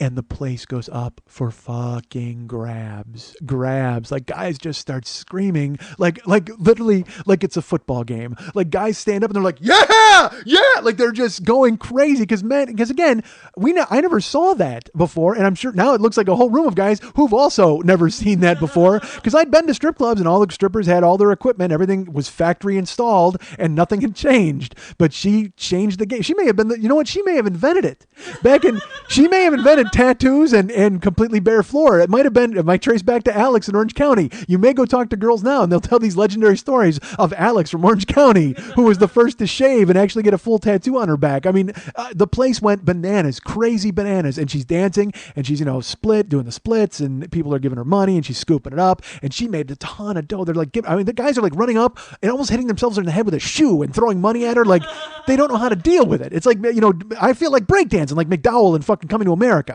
So like John Amos, he's all like, I don't know whether to laugh or cry. I feel like breakdancing. So fucking, because it was the same feeling I had in her fucking living room when I saw it. Like it was just that flash of, what is this now? Hold on a second. It was like she had invented the phone. I mean, it was amazing. So, and her pussy said, Watson, come here, I need you. That's, so it was that kind of a revelation. So the guys are going crazy. She's dancing. She does her split things, and then the song ends. Or they had the radio edit of Sweet Child, which I remember because I'm like Sweet Child's like a 6-minute song, but she did the radio edit. I don't care. You don't care. Nobody cares. And she finished, and she scooped up her stuff. And what they do is they strip, and then they get off stage. They go in the back. So I'm sitting there. Everybody's clapping. So she walks out, and when she stops, she looks and she sees me, and she just kind of like rolls her eyes. And I don't want to go up to her because then I look like I'm like, hey, and grabbing her arm. I'm not that guy. I'm trying to get her to come to me so I can talk to her, even not recognizing that she's embarrassed as fuck, that she's at work and I'm there. I'm seeing her in a way that she had never been seen by me. There was too much weirdness there. And I didn't recognize it then. All I wanted was to talk to her. Well, fuck that. All I wanted was to fuck her again because I knew I'd fucked up and I'd made that mistake and I was just trying to make it right. So I'm sitting there at the table and she walks out and she rolls her eyes and sees me, but then she starts smiling because usually guys will sit in their chair and then you got to approach them and ask for a lap dance. Guys are coming up to her, basically asking for lap dances. So she's like, oh yeah, she nods and she would go over and she's holding her things and she's got her bikini on and she's holding the flowers. And she comes out and there's a guy in a chair and she gives him a lap dance and she's giving him a lap dance and and it's not a full song. When you get a lap dance on the floor, it's not really a full song. They do it for like a half song. So she does the lap dance and he gives her, a couple bucks and she reaches in and she pulls out one of the flowers and she hands it to him. And then she goes to the next guy and he's holding up his money and she gives him a lap dance and she reaches in and she pulls out one of the flowers and she hands it to him. And I'm sitting there watching her do it. And she's not looking at me. It's not like a ha-ha. She's not rubbing it in, but she knows what she's doing. And I know exactly what she's doing. And she's dancing and she makes her way through the floor and she gives a lap dance to everybody. And everybody she danced with got a flower. And all fucking 12 or 13 or however many it was. I just grabbed a bunch of flowers. And finally she's got just the empty plastic bag. And she comes walking up to me. And she just holds the bag out and she drops it on the floor. And she goes, I told you to leave. And she turns around, and as she turns around, she points, and the 2 bouncer guys come up. And they look at me and they go, you got to go. And I go, all right. And I get up and I go to walk out, and the guy goes, hey. And I look at him, the bouncer goes, pick that up. And I go, what? He goes, I told you, if this shit winds up on the fucking floor, I was going to kill you. Pick that up. So I had to pick up the empty bag of flowers, the plastic wrap, and walk out. And I look, and she didn't even turn around and watch me leave. Like there was no remorse. There was nothing at all. And I walked out. I'm standing outside. I throw the fucking plastic wrap out. And so now when you ask why, I have such a thing for waxing or for bare floor. I don't even know if it's a sex thing or if it's a fetish thing or if it's just something that I'm I don't think it's any of that. I think I'm chasing something that I'm never going to get back. And it was all my fault. You guys can get me at mike@MikeSchmidtComedy.com. You guys can follow me on Twitter at twitter.com/the40yearoldboy. You can be my friend at Facebook@Facebook.com/the40yearoldboy. You can follow our friend Lily Von Stupp at Twitter on Twitter.com/Lily Von Stupp or Twitter.com/MNTs. And if you want to write her a personal note and see how much it will cost you for a picture of a tank top and a ring pop,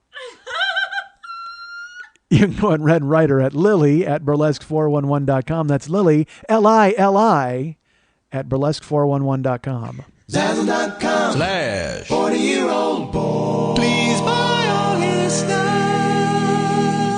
Want to remind you folks about the Monday Night Teas every Monday night on the corner of Santa Monica and Vine. Well, not the corner. There's a gas station on the corner. But it's a little off the corner.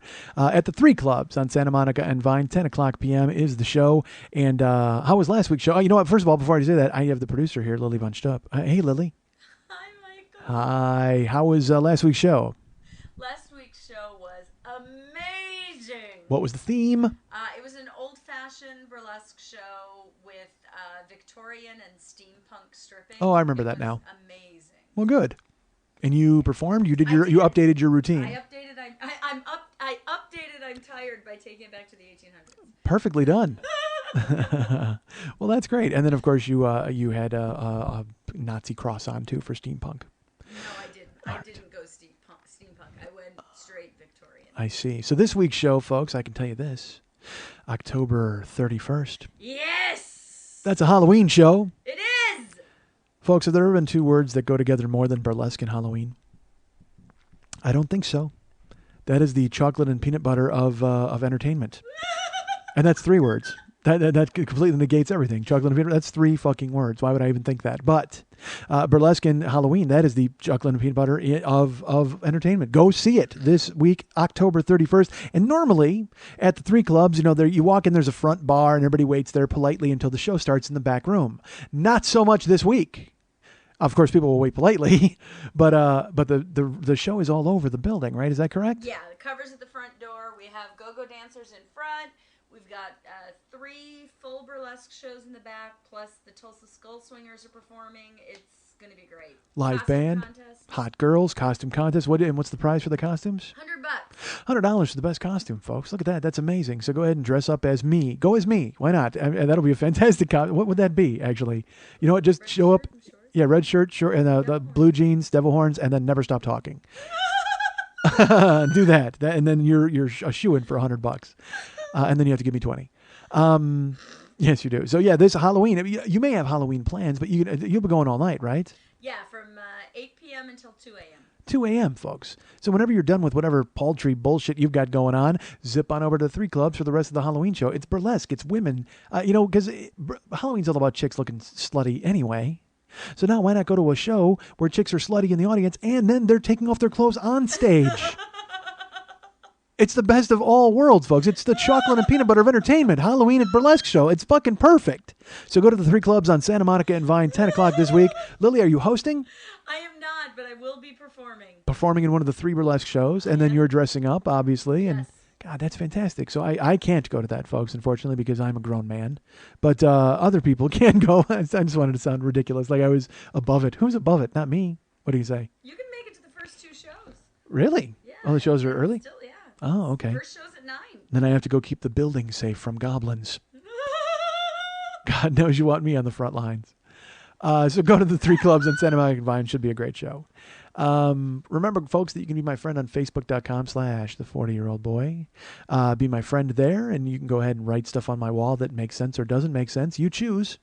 But I warn you, if it doesn't make sense, I'm probably going to make fun of you at some point. If not, remove it altogether. So go ahead and do that. And please remember that on my Facebook page, there's all sorts of pages to bring me to people's towns. They want me to come and perform.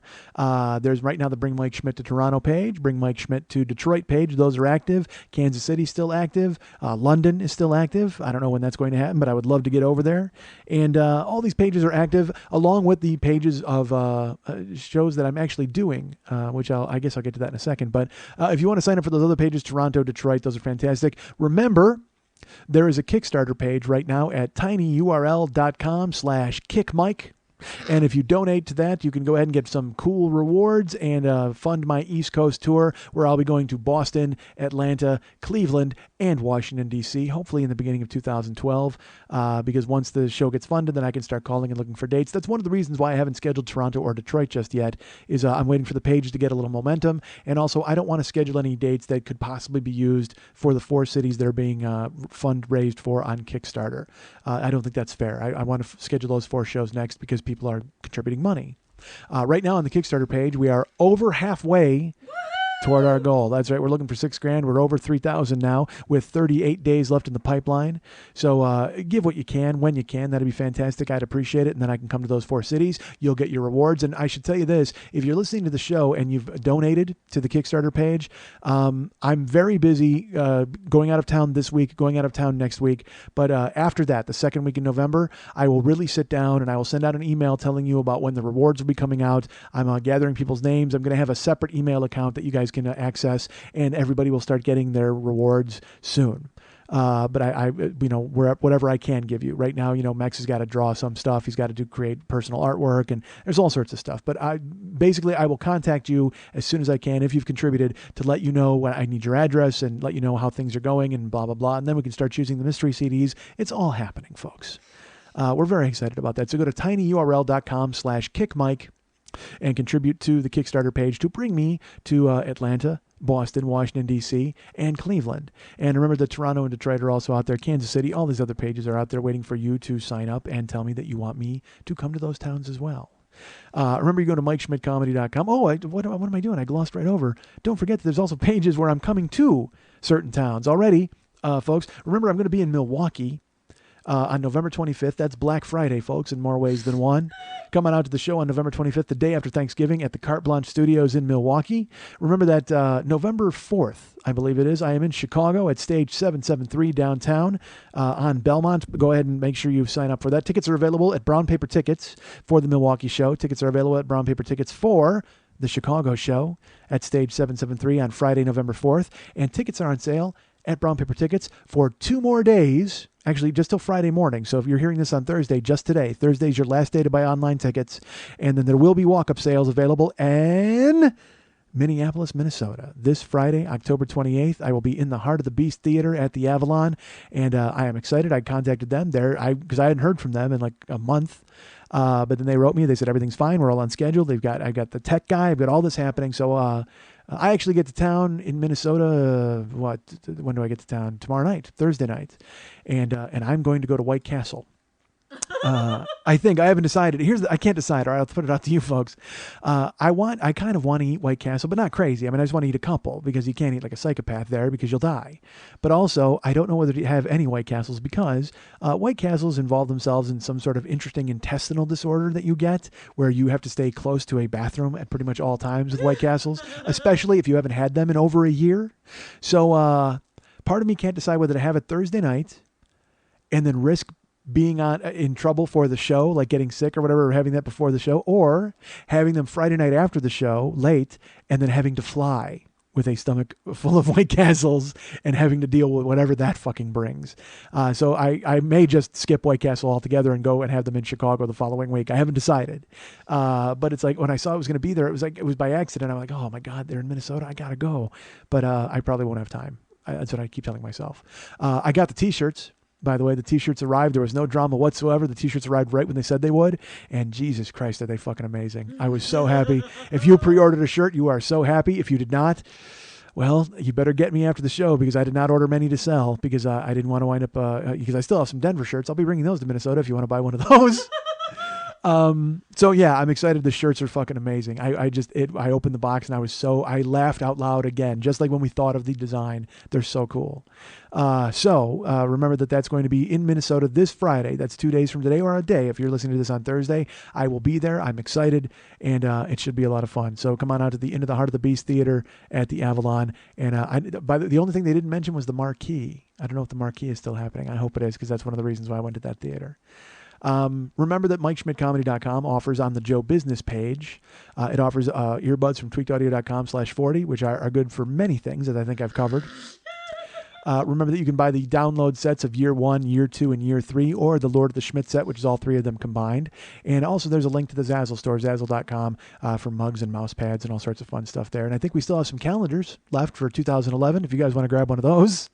I don't know if I took it down or not. That seems so pathetic that it's still up.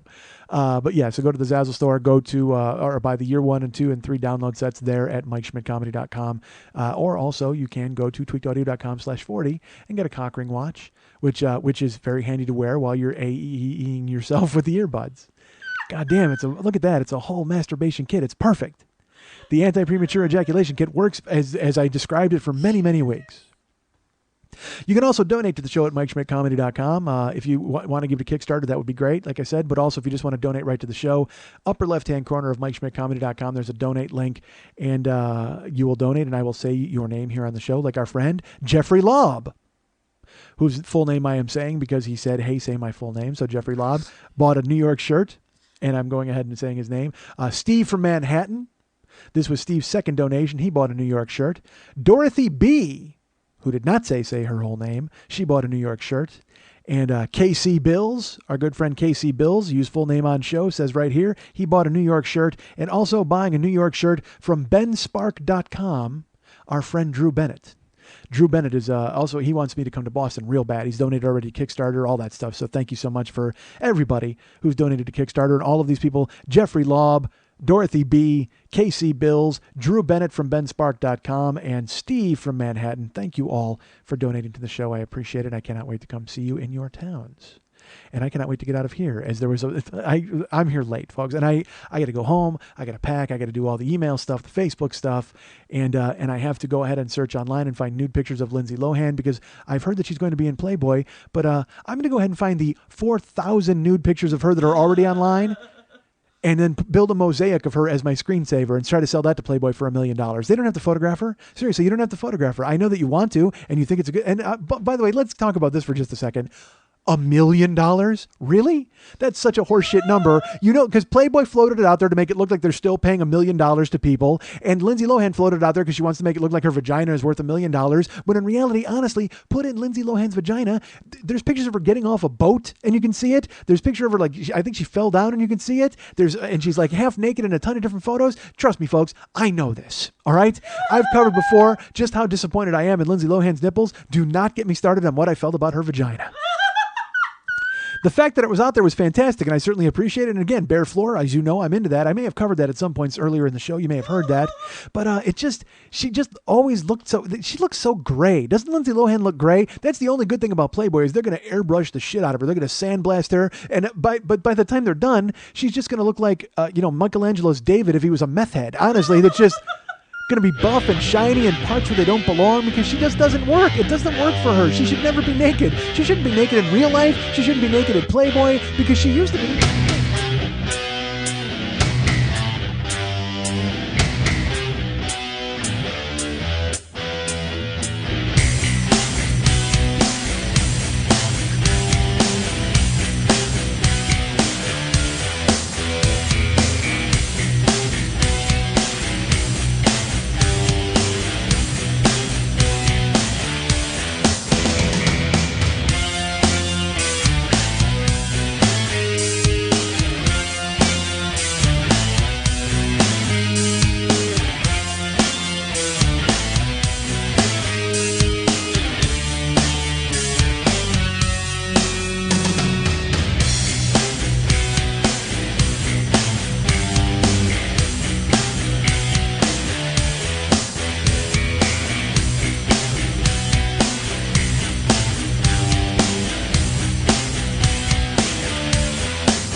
am just stupid enough to think that when people listen to me and they listen to the show, they should take my honesty and go, oh, wow, how refreshing his unvarnished honesty is.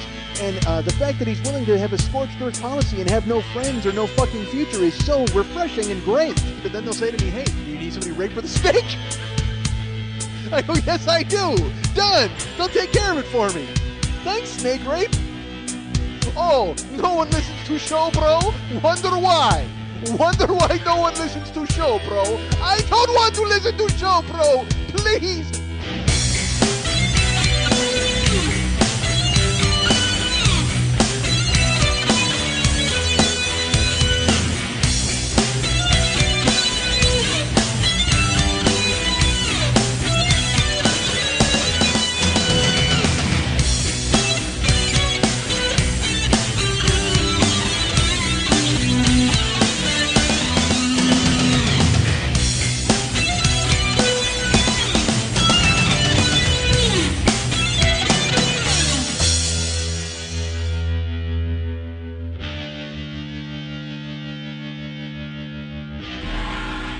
Snake Rape, do it! Do it! Do it! Do it! Do it!